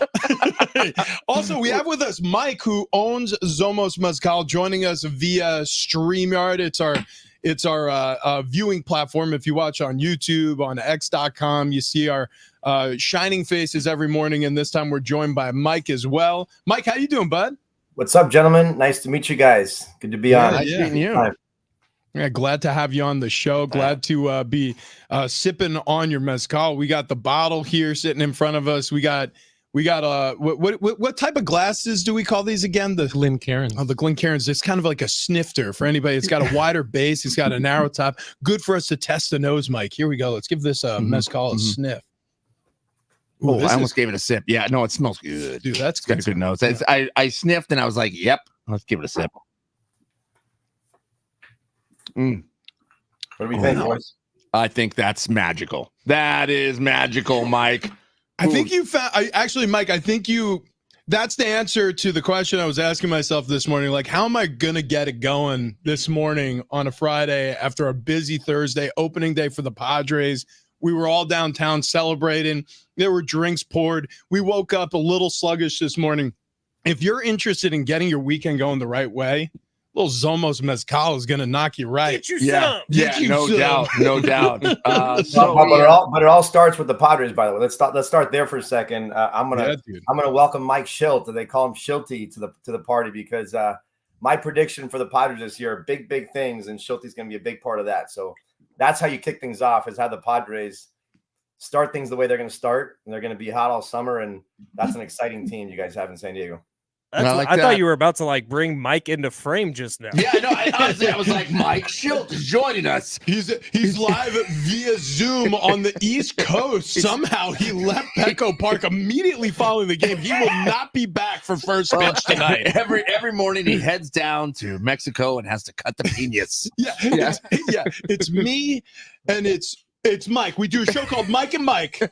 I said piñas. Yeah, there's an Enya in that. You uncultured swine.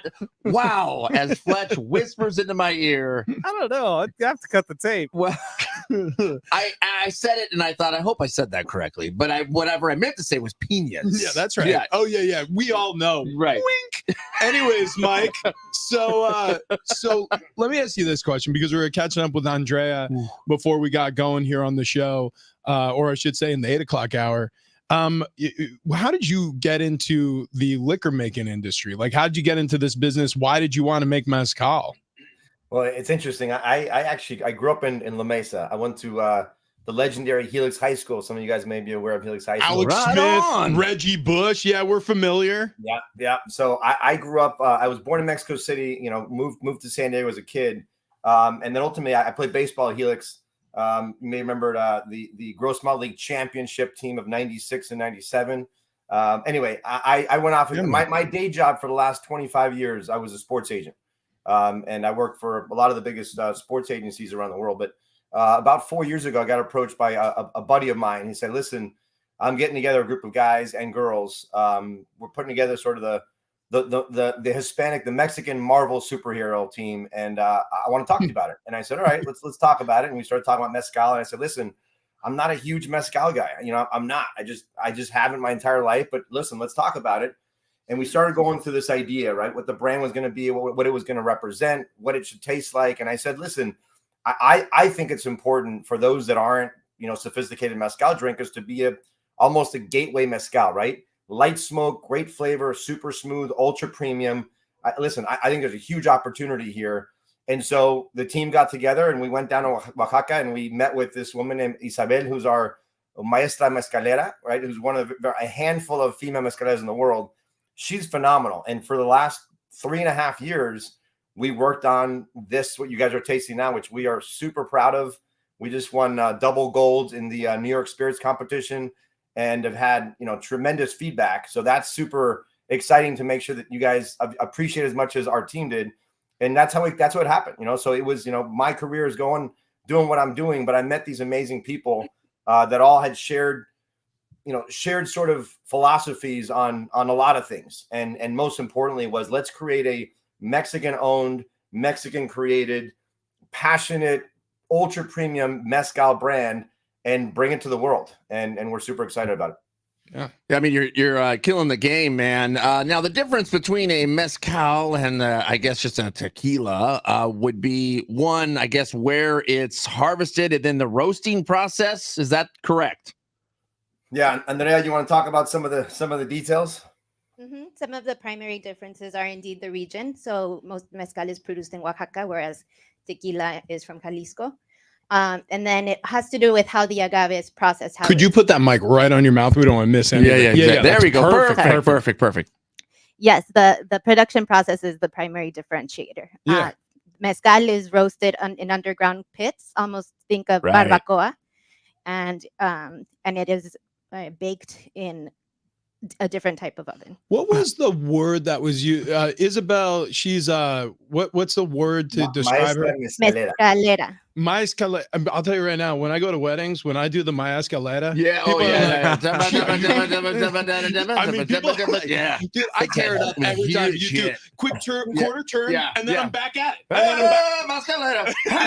What's funny is my mom was a teacher. My mom and dad were both teachers. One was at El Cap for 30 years. My dad was a Spanish teacher at El Cajon Valley High School, and my mom would be very proud of your pronunciation of mezcalera. Very proud. Well, I'll tell you right now, we were just struggling with Andrea for a second there. So I'm very happy that we're nailing mezcalera. And we're like, what are you going to mix up today? Some mules and palomas? And she goes, how do you say paloma? Andrea, say paloma again. Paloma. Yeah, that got so many.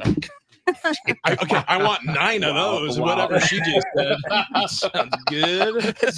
There were several words that were so much better by Andrea today. Yeah, we are going to get to all those words. Yeah. All right. So first and foremost, Mike, the mezcal's awesome. We appreciate you coming in. This is tasty stuff. And then getting back to the point you made about Mike Schilt and these Padres, that win yesterday. I mean, that's important. It feels good to start the season 2-1. Are you a Padres fan after going to Helix High and growing up in San Diego? I grew up watching T. Gwynn and Robbie Alomar and Gene Richards. Like, that's how far back. You talk about Bruce Hurst. I was at my parents' house over Christmas, and I saw my old Bruce Hurst full size, with the ruler next to it, which had to have been, it had to have been what, 89, right? 88 maybe ish. Yeah, Hurst. That's going back. Yeah. Right. So yeah, I grew up a Padres fan, and obviously in the business that I'm in, over the years you become more a fan of the clients, right? So I've been a fan of a lot of teams over the years, but it goes back to the Padres always. They're super exciting. My son Brooksy is a huge Padres fan from Connecticut, and obviously, you see what Mike Shildt. I've been watching Mike Shildt since the Cardinals days, and when you guys landed him as the manager, I was like, game over. It's awesome. We like him so far. Big nickname guy, Mike Shildt. He loves calling everybody by a little new name that he has. But what do you think? Like, so if you're a Padres fan, Jackson Merrill coming up as a 20-year-old, everyone's super stoked about him. TD always does his little cat screech. Well, it's Jackson Farrell Merrill. Jackson Farrell Merrill. But what, a 20-year-old coming up on being on the opening day roster, is that an issue for you? What was the stat? Brooksy was telling me about the stat yesterday. He's one of undefeated, right? 3 rookies.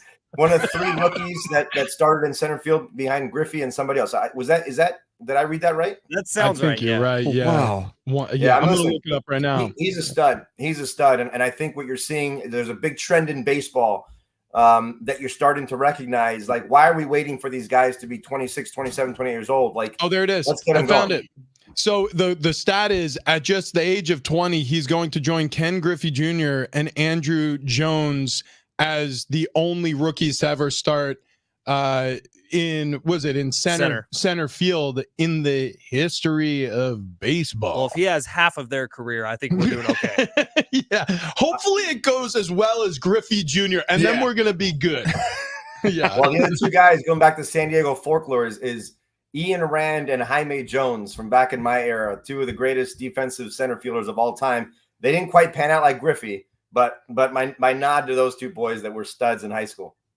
Well, listen, hopefully he's on a rookie of year pace. Hopefully we have a special season for the Padres. We're just kind of licking our wounds, but staying focused on the future with this Aztecs team who just got bounced from the Sweet 16. But what a season it was for them.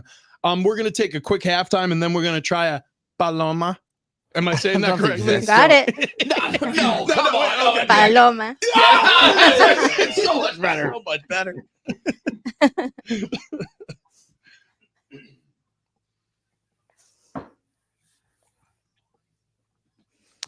Well, you were just mentioning it there, Rich, but the Aztecs fall to UConn 82-52 in the Sweet 16. On a positive note in the game, though, Aztecs only team to have ever held a lead on UConn in this year's tournament. They were up by 2 points for a total of 23 seconds. Huh? Hey-o. Yeah, pretty good. Okay. Yeah. Nobody else has done it. Eat that, Dan Hurley. Yeah, you idiot Huskies. You called him a pubic hair earlier.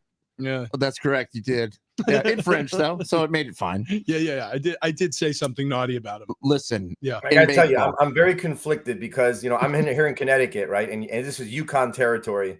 And I was going to take the kids last night to the game in Boston, which is about 2 hours from my house. But I was so conflicted because obviously we're rooting for State. But, I'm in Connecticut. So I stayed home so that I wouldn't have to pick a team. But obviously we're rooting for the Aztecs. And unfortunately, he fell a little bit short this year. Yeah. That one stung. Dude, it's hard, though, when you run up against the buzzsaw. That's what everybody's calling that Husky team. Right. Yeah.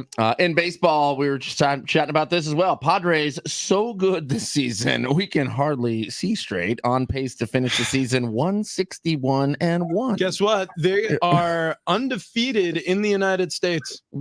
That is 100% true. Yeah. I beat the Giants yesterday 6-4. Game 2 of the series tonight. First pitch 6:40 in the NBA. Atlanta Annie's fresh baked soft pretzel to Celtics 123-122 in overtime. Wait a second. That didn't even make sense. On Annie's, you see them in the malls. Atlanta Annie's? Is that what you just said? Yeah, Auntie Annie's. Sure. Yeah. It's a pretzel place in the mall. All right. Not auntie. Everybody knows that, right? How would you say auntie in Spanish, Andrea? Tia. See? Everybody knows that. That makes even less sense than what you said. That makes my point. The Pella Candace Cameron, DJ Tanner, the Bucks 107-100. Those are the only Full two House games. reference? Yes, it Yeah, was. it was. Yeah. Stuck that in. So that's it. Those are the only 2 games. Oh, is that it? That was it. Yeah. I mean, wow. Everybody was focused on the Padres and the Aztecs. That's all right. You can just. Why would I take a lot? Those are solid. The Aunt Annie one, I don't even know how you taught. Aunt. Atlanta. Okay. Lent. All right. You know what? There we go. You son of Andrea, welcome to royalty-free Spanish music. Yeah, this is the best we can do. Is it Spanish or is it Mexican music? What would you say? Mariachi. That's Mexican music. Okay. Yeah, there we go. We're gonna try them. These palomas look delicious. We got the look at tahini that. rim. Look at that. Look at the salt on there. Okay, hang on. Oh my god. Oh my goodness. Oh my goodness. That's fantastic. That's fantastic. Wait, how did you make this? So it's mezcal, Okay. lime juice, Okay. agave syrup, and then you top it off with sparkling grapefruit. Wait, that's it? It's it. very simple. This is really delicious. This is fantastic. I think I found a new morning drink. Yeah. I feel like I've been saying we've had a couple good ones in a row where Tony, this is refreshing, buddy. It is refreshing. And Yeah. you know what? Mike Breakfast hit it on the champions. head with the description of their process and journey of how they made this. And mezcal is off-putting to a lot of people who like tequila because of the high Like the smokiness, the smokiness, a little bit. and so this is definitely, you guys hit it on the head. I'm glad you spent a lot of time before you came out to market, but you can tell the premiumness, you can tell the quality, and it's not, the smokiness is just enough to make it a great hint mezcal. of smoke at the Yeah. end. It's very approachable. Mhm. So we like to think that for those who are not familiar or intimidated with the Yeah. mezcal category, we're a great kind of gateway to the category. Yeah. Check this out. What if we rename this? No, But- don't do it. What are you gonna do? What? What are you gonna do right now? Doctor's orders. Ah. Take 2 of these. Call me in the morning. It's just I don't know. I mean, that was pretty good though. It's pretty just- good. Your new hashtag. Yeah. You know, actually, Mike, that one's free. You're gonna have to pay for the next one. I don't know. We have a marketing whiz on our hands. Yeah, my boys roll their eyes for my dad jokes. That one's next level, dude. I love it, Buddy. I love it. But That's we Tommy haven't in the even morning. I'm a scratched the professional. surface. It gets so much worse. It gets so much worse. Wait till we get a couple palomas in. Yeah. This is actually I love the bottle too. So if you've never seen a Zomos bottle, it's a palindrome. I didn't realize it until I was looking at it, but you got the Z's facing away from each other. So like the last Z looks like an S, and so it's spelt the same forward and backward. This is how do you go into the process of making a label? That's It in my was, question.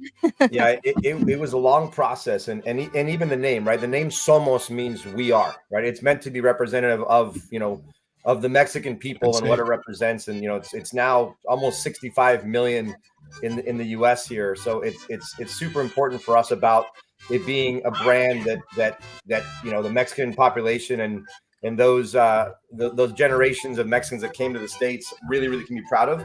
But Somos as the brand, right, representative of that. But we changed, it's pronounced Somos with an S, but it's spelled with a Z, and we felt visually it was really cool, to your point. And we wanted to be super clean, really classy. Obviously, if you notice, the bottle is in English and Spanish, right? It's Spanish. And most of the time, listen, when I moved to the States in '86 from Mexico, it was not cool to speak Spanglish, right? It was frowned upon. It was not a thing. And now most of that generation now is English, Spanish. And Andrea and I go in and out of Spanish all the time, right? And I think that's really cool for people to say, listen, it's okay. It's part of the culture now, right? And so that's one thing we're really proud of on the bottle, that it is Spanglish. And, my dad used to make fun of me when I would, not speak perfect Spanish. And now he's like, hey, that's really cool that you guys did that. I understand it now. Yeah, well, actually, I didn't even realize that it was in both Spanish and English because I'm bilingual. So this was like, to me, it's just normal. Bouncing back and forth. My brain does that anyways. You know what's it's a funny? sign of great intellect. I hear. I don't want to brag. The point is, you were saying, TD. I was saying that as you were talking about the label here, very, very classy. When you first handed us the bottle here, Andrea, I thought, oh, this is one that my wife will let stay on the counter because it looks so good. Yeah.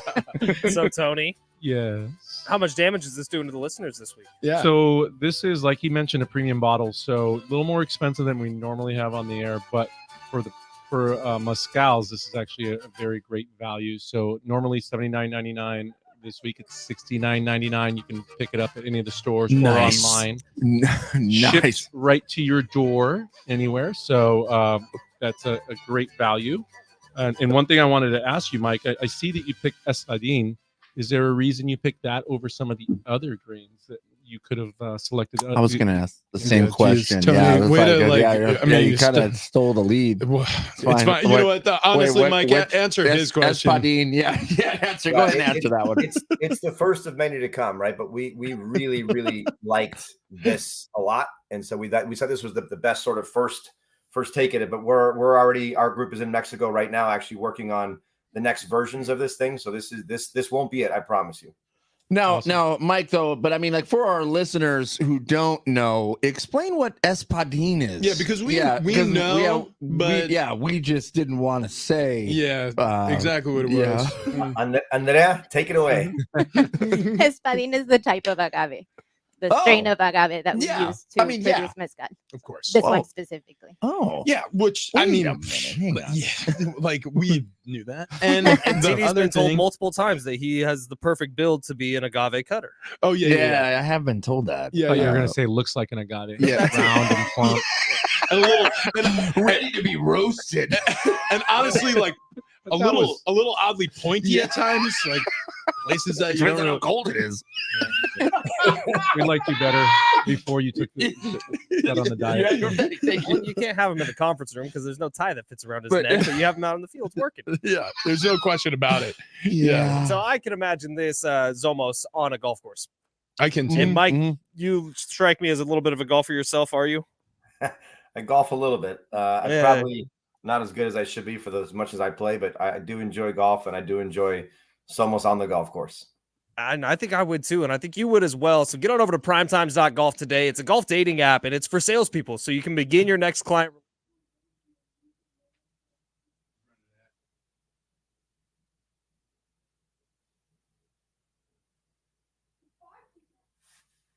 Oh, did I go away? You went away. That's weird. Yeah, I was like, I thought I hit a button. I'd start that one over. Primetimes.golf. That's the one I want to hear about. Is a dating app for salespeople. Let's dump out of the 10 seconds of delay.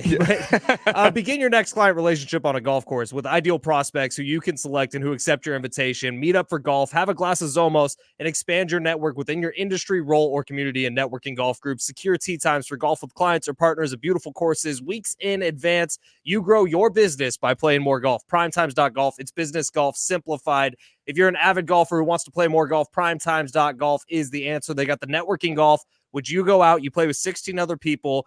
They got some awesome tracks on there like Coronado, the Vineyard up in Escondido, Arrowwood, and many, many more. A bunch of hidden gems in the San Diego area. And you'll be able to play with 16 other people. You have the open seating table reserved afterwards, and you get to figure out what's best for your business moving forward. You can also sign up for Value Golf, which is $50 a month. If those tee times I was just talking about, if they don't fill up 72 hours in advance, you can pick them up, play the same course for a $20 green fee. So you're paying, and you can do that 3 times a month, which, do the math, that's $110 for 3 rounds of golf on awesome courses in San Diego. It's a no-brainer. Primetimes.golf is where you got to go. Primetimes.golf. Sign up is free, and business golf simplified. Primetimes.golf. Get on over there today.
We got more Bar Cart Friday with Zomos Mezcal coming up next on Big Rich, TD, and Fletch.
This update is presented by eBay Motors. We will start off here with the Padres, who won yesterday at Petco Park over the Giants 6-4. 2 ribbies from Jake Cronenworth back at it today against the Giants. 6:40 is the first pitch. San Diego's own Joe Musgrove on the mound for the Padres.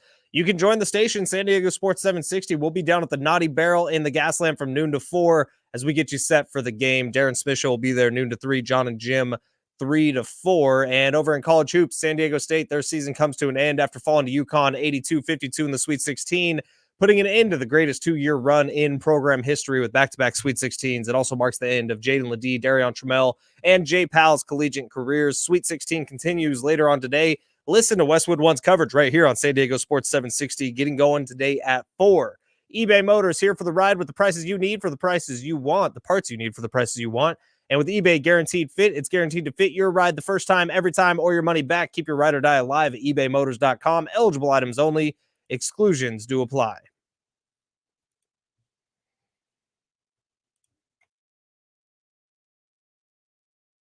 Thank God it's Friday! It's been a long week and the fellas are thirsty. Scotch. Here it goes down into my belly. It's time to cruise into the weekend. Big Rich, TD, and Fletch present Bar Card Friday. Brought to you by Keg N Bottle, with the best selection of bourbon, whiskey, tequila, private section bottles, and more. My problem is I drink too much, way too much. Yeah. I get my doctor a urine specimen. There was an olive in it. Now, let's pour some drinks. Big Rich, TD, and Fletch, San Diego Sports 760. I forgot it was my turn to talk. I thought you had the screensaver turned on in your brain.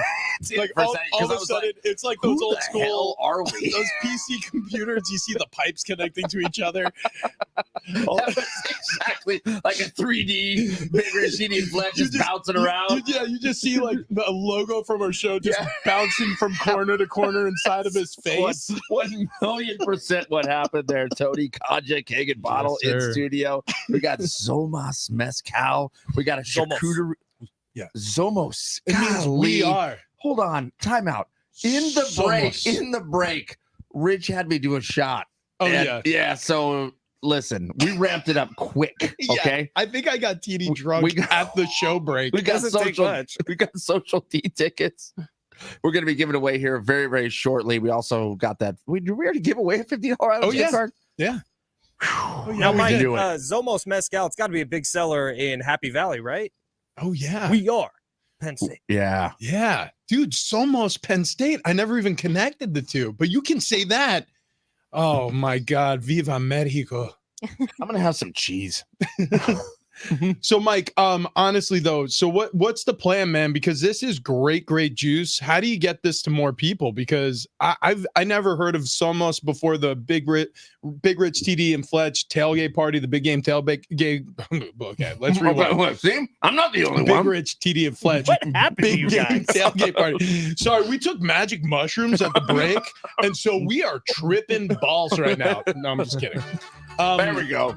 Well, anyways, we were unaware of this mezcal until we had it at the big game tailgate party. It was awesome. So how do we get this into the hands of more people? What's the plan, man? Yeah. So thanks for asking. So we just launched. We just launched in California. So obviously Southern California is a big focus of ours, a priority. But we're at Northgate now in all of Southern California. We're the house mezcal at 13 El Torritos in Southern California. We'll be in all Total Wine in Southern California by the summertime. We're rolling out in 43 Lifetime Fitnesses here over the next few months. But most importantly is obviously Keg N Bottle in San Diego. So we'll be in all Keg N Bottles. So it's really about, getting the word out. We're going to do a lot of tastings. We're going to be on the streets. You're going to hear a lot about us over the coming months. And then from there, we start going to Texas. We go to Chicago. We go to Florida. We go to Northeast. But again, all of us are in Southern California. We've got roots in San Diego. We know this is a super important market, and we know that people can appreciate quality mezcal in Southern California. So that's a priority for us. And again, we're excited about people trying it, spreading the word, picking it up, and joining us for the journey. It's going to be a lot of. It's going to be very exciting. I love it. I love it. How about this one? Check this out. A Breaking Bad version. Better Call Mezcal. Oh my God. Oh my God. I like it. I like it. Tony Kaja. It's just Andrea laughed. Kim not smiling at all. Yeah, And Kim sent you for a lap. Kim was like, get out. Kim is more annoyed by our presence this morning. Yeah. Kim Nussbaum, who came in and she looked at us, she's like, "Are you two still here?" Basically it. Yeah, I'm sorry. I'm putting words in her mouth. What she said was, "Could you a-holes leave?" Yeah, that's what she What I actually said was great to see you. Oh yeah, it's great to see. Yeah, we were tipping a couple back yesterday. Yeah, it was a good time. It was a good time. Kim, it was me. It was Tanaz Nana. Tanaz Nanaz. It was Jeff. It was Taylor Jukes. It was Noreen Ippolito. That's it right. was Aaron Ballman, who just walked through the door. Fourth voice. Step over here to the mic, EB. We need Come you on the mic. Yeah, you know what? On your way, there you go. I was gonna say, grab what you just hand her the mule, Tony. I just did. That is Okay. the mule. No, that's Nice. the mule. That's the mule. That's the mule. Okay. That's the next cocktail up. And There you go. Let's let's try this guy try out that. here. Andrea, tell us what you did with this one. So this one is Somos mixed in with some agave syrup, a splash of lime, and then it's the ginger beer that gives the mule its distinct flavor. That's it. That's all that went into this thing. Yeah, again, super simple but delicious. Let's see. Yeah, so what's beautiful about this drink is how it shines and makes the Zomos come out because it's a really premium product. Did you try it yet, Fletch? Yeah. What? What do you mean you haven't tried it, Fletch? Wait a minute. Have you tried anything?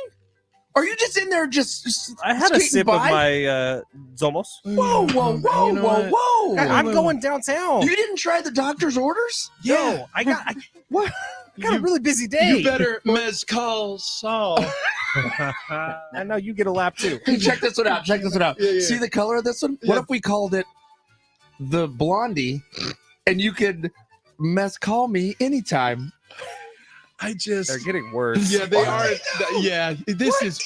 Why would you make that I'm face? sorry, Travis. Yeah. Ah, Aaron, can you do the honors, it's please? TD in the halls. Oh! Take a lap. She They're pointed getting to worse, the door. Travis. They're getting worse. She pointed to the door. You know what? It's not us. It's you. It's you. Make better choices. We are live on the air on a Bar Car Friday. We're having a good time with Somos Mezcal, who, by the way, got a great special going on at Keg and Bottle all weekend long. If you jump in there, you mentioned the show, you're going to get what's normally an $80 bottle of mezcal for $69.99. $69. I love it. Love that. So I had to step in, Mike. That's why I'm over here. So we just sent him to run a lap. Yeah, Tony's sorry, buddy. taking over the show. That's Taking probably over for you. the best. No, he's That was better. pretty quick. You're getting your time is getting better on your laps. Thank you. As I was jogging around on my lap, I was thinking, this is a shaky one.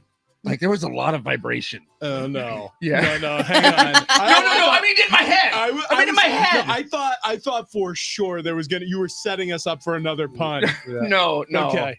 No, Okay. I can't think of one quick enough. That's fine.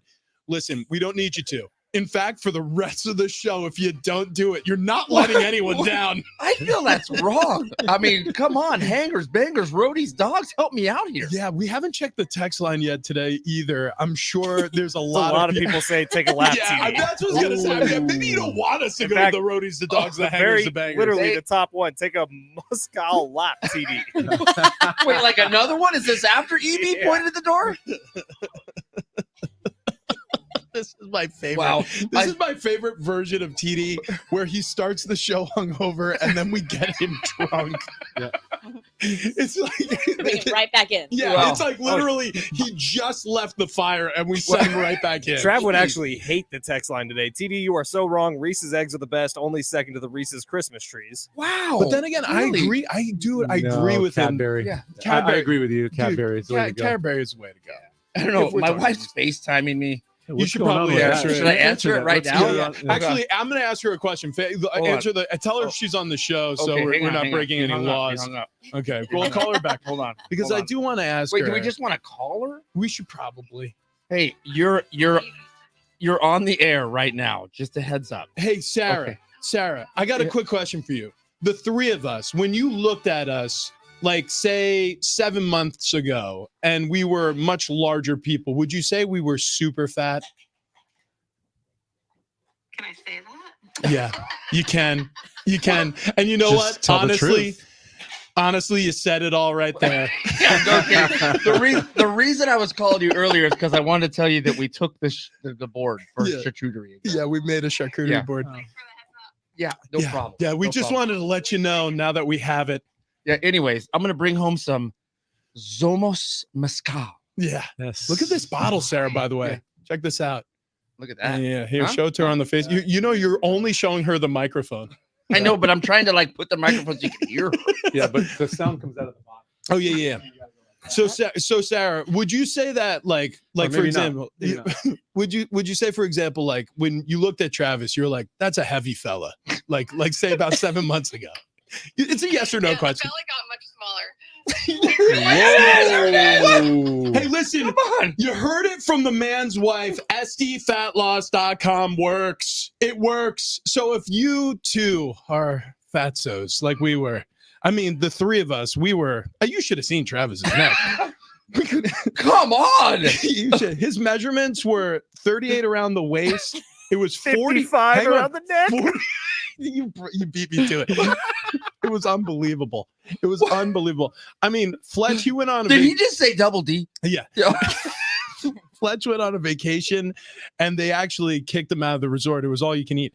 I was back up at my playing weight. It was a bad time. But now it's good times because we've lost all that weight thanks to Wayne and Chloe, our weight loss team over at SDFatLoss.com. And you can too. Look, it's the natural way. It's the right way. If you want to lose weight, it's easy. All you got to do is follow their expert guide. They have an application you can follow. You can print out the worksheet. It's super simple. I mean, if we can do it, literally anybody can do it. That is absolutely true. So SDFatLoss.com is where you need to start your weight loss. Look, it's springtime. That means that we're getting out of sweater weather. We're getting into our shorts. We're getting into our bathing suits. We're getting into our bikinis. We're going to start showing more skin. And you don't want it to be loose and flabby like we used to look. Is next week Bikini Friday? It's Bikini Friday here on Big Ridge that's TV right. and Fletch. Yeah. We'll invite Jay again. Well, Oh, and hey! oh my gosh.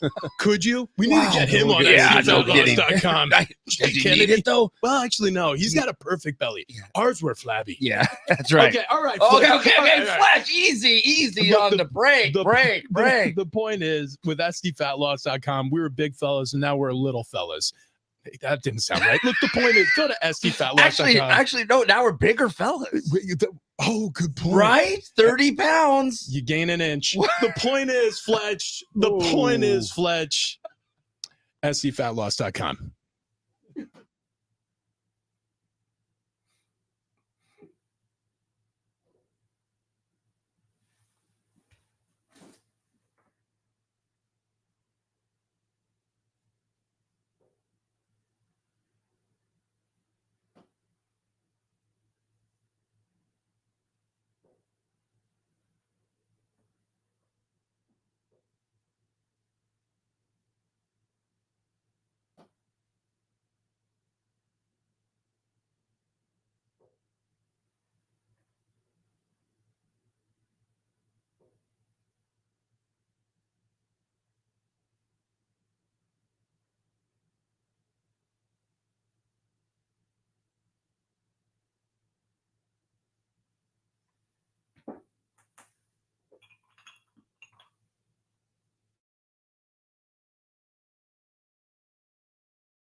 It is a Bar Card Friday on Big Rich, TD, and Fletch. We'll wrap this up with Bottom of the Barrel on the other side.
Yeah, Big Rich, TD and Fletch, San Diego Sports 760. We got Zomos Mezcal here on a Bar Card Friday, brought to you by Keg N Bottle, 10 locations all throughout San Diego County. Keep listening, by the way. We're going to tell you when to call in to win those Social D tickets. Meanwhile, Mike from Zomos Mezcal. Yeah. We got, you know what you wanted to talk to us about the founders of this thing, how it got started. Frankly, here. we're almost out of time. Yeah. Thank you. Wait, what? No, that can't be the last. That felt so good. No effing way. Yes. Anyways, I'm just gonna sip on the blondie while you talk about the founders. All right. If I have to take a lap, I'm gonna take my drink. Good call. Yeah, listen, it's like I mentioned before, there was a gentleman, Guillermo, who brought us all together. Guillermo's an Army veteran. Again, all of us are Mexican, Army veteran, who's got lots of connections in Hollywood. And so, listen, I want to start this idea. He brought us all together. So one of our partners is a lawyer by trade. His great uncle started the largest bottler in Mexico, and so he's been hugely influential. He still lives in Monterrey, Mexico. Another partner of ours, his grandfather was the governor of Mexico in the 70s, right? So huge political ties, lots of experience. He's our expert mezcal guy internally. And then Marlene, who's a Wharton MBA, she's brilliant, finance executive. Her and her husband have one of the largest Hollywood talent agencies, so she represents some of the biggest actors in Hollywood. She's a rock star. Her parents were born in Mexico and in LA started Mexican restaurants when they moved to the States. So it's a pretty cool story of a lot of diverse background Mexicans that are all over the place, that have lots of experience from different worlds, all coming together with the common goal of creating a beautiful ultra premium mezcal brand that we're super proud of in Somos. And our tagline is our spirit, because I think that's very indicative of what we're trying to do. Indeed, man. Indeed. It's fantastic. Andreas, you were fantastic. Thank you so much. Get yourself out to Keg N Bottle or head on over to kegnbottle.com. Order yourself a bottle or 2 or 5 of Zomos Mezcal. Yeah, mix up some doctor's orders or a blondie. What do we call this first drink again, Andrea? Say it again. Wait. Hang on. We got to turn the mic's on. Yeah. The Paloma. That's the one. Somos Paloma. I mean, honestly, you need to narrate a book at some point. Yeah. I will buy it. Look, Zomos Mezcal is delicious. Fletch, who do we thank today? Everybody. The hangers, the bangers, the roadies, the dogs. Hey, we'll see you guys on Monday.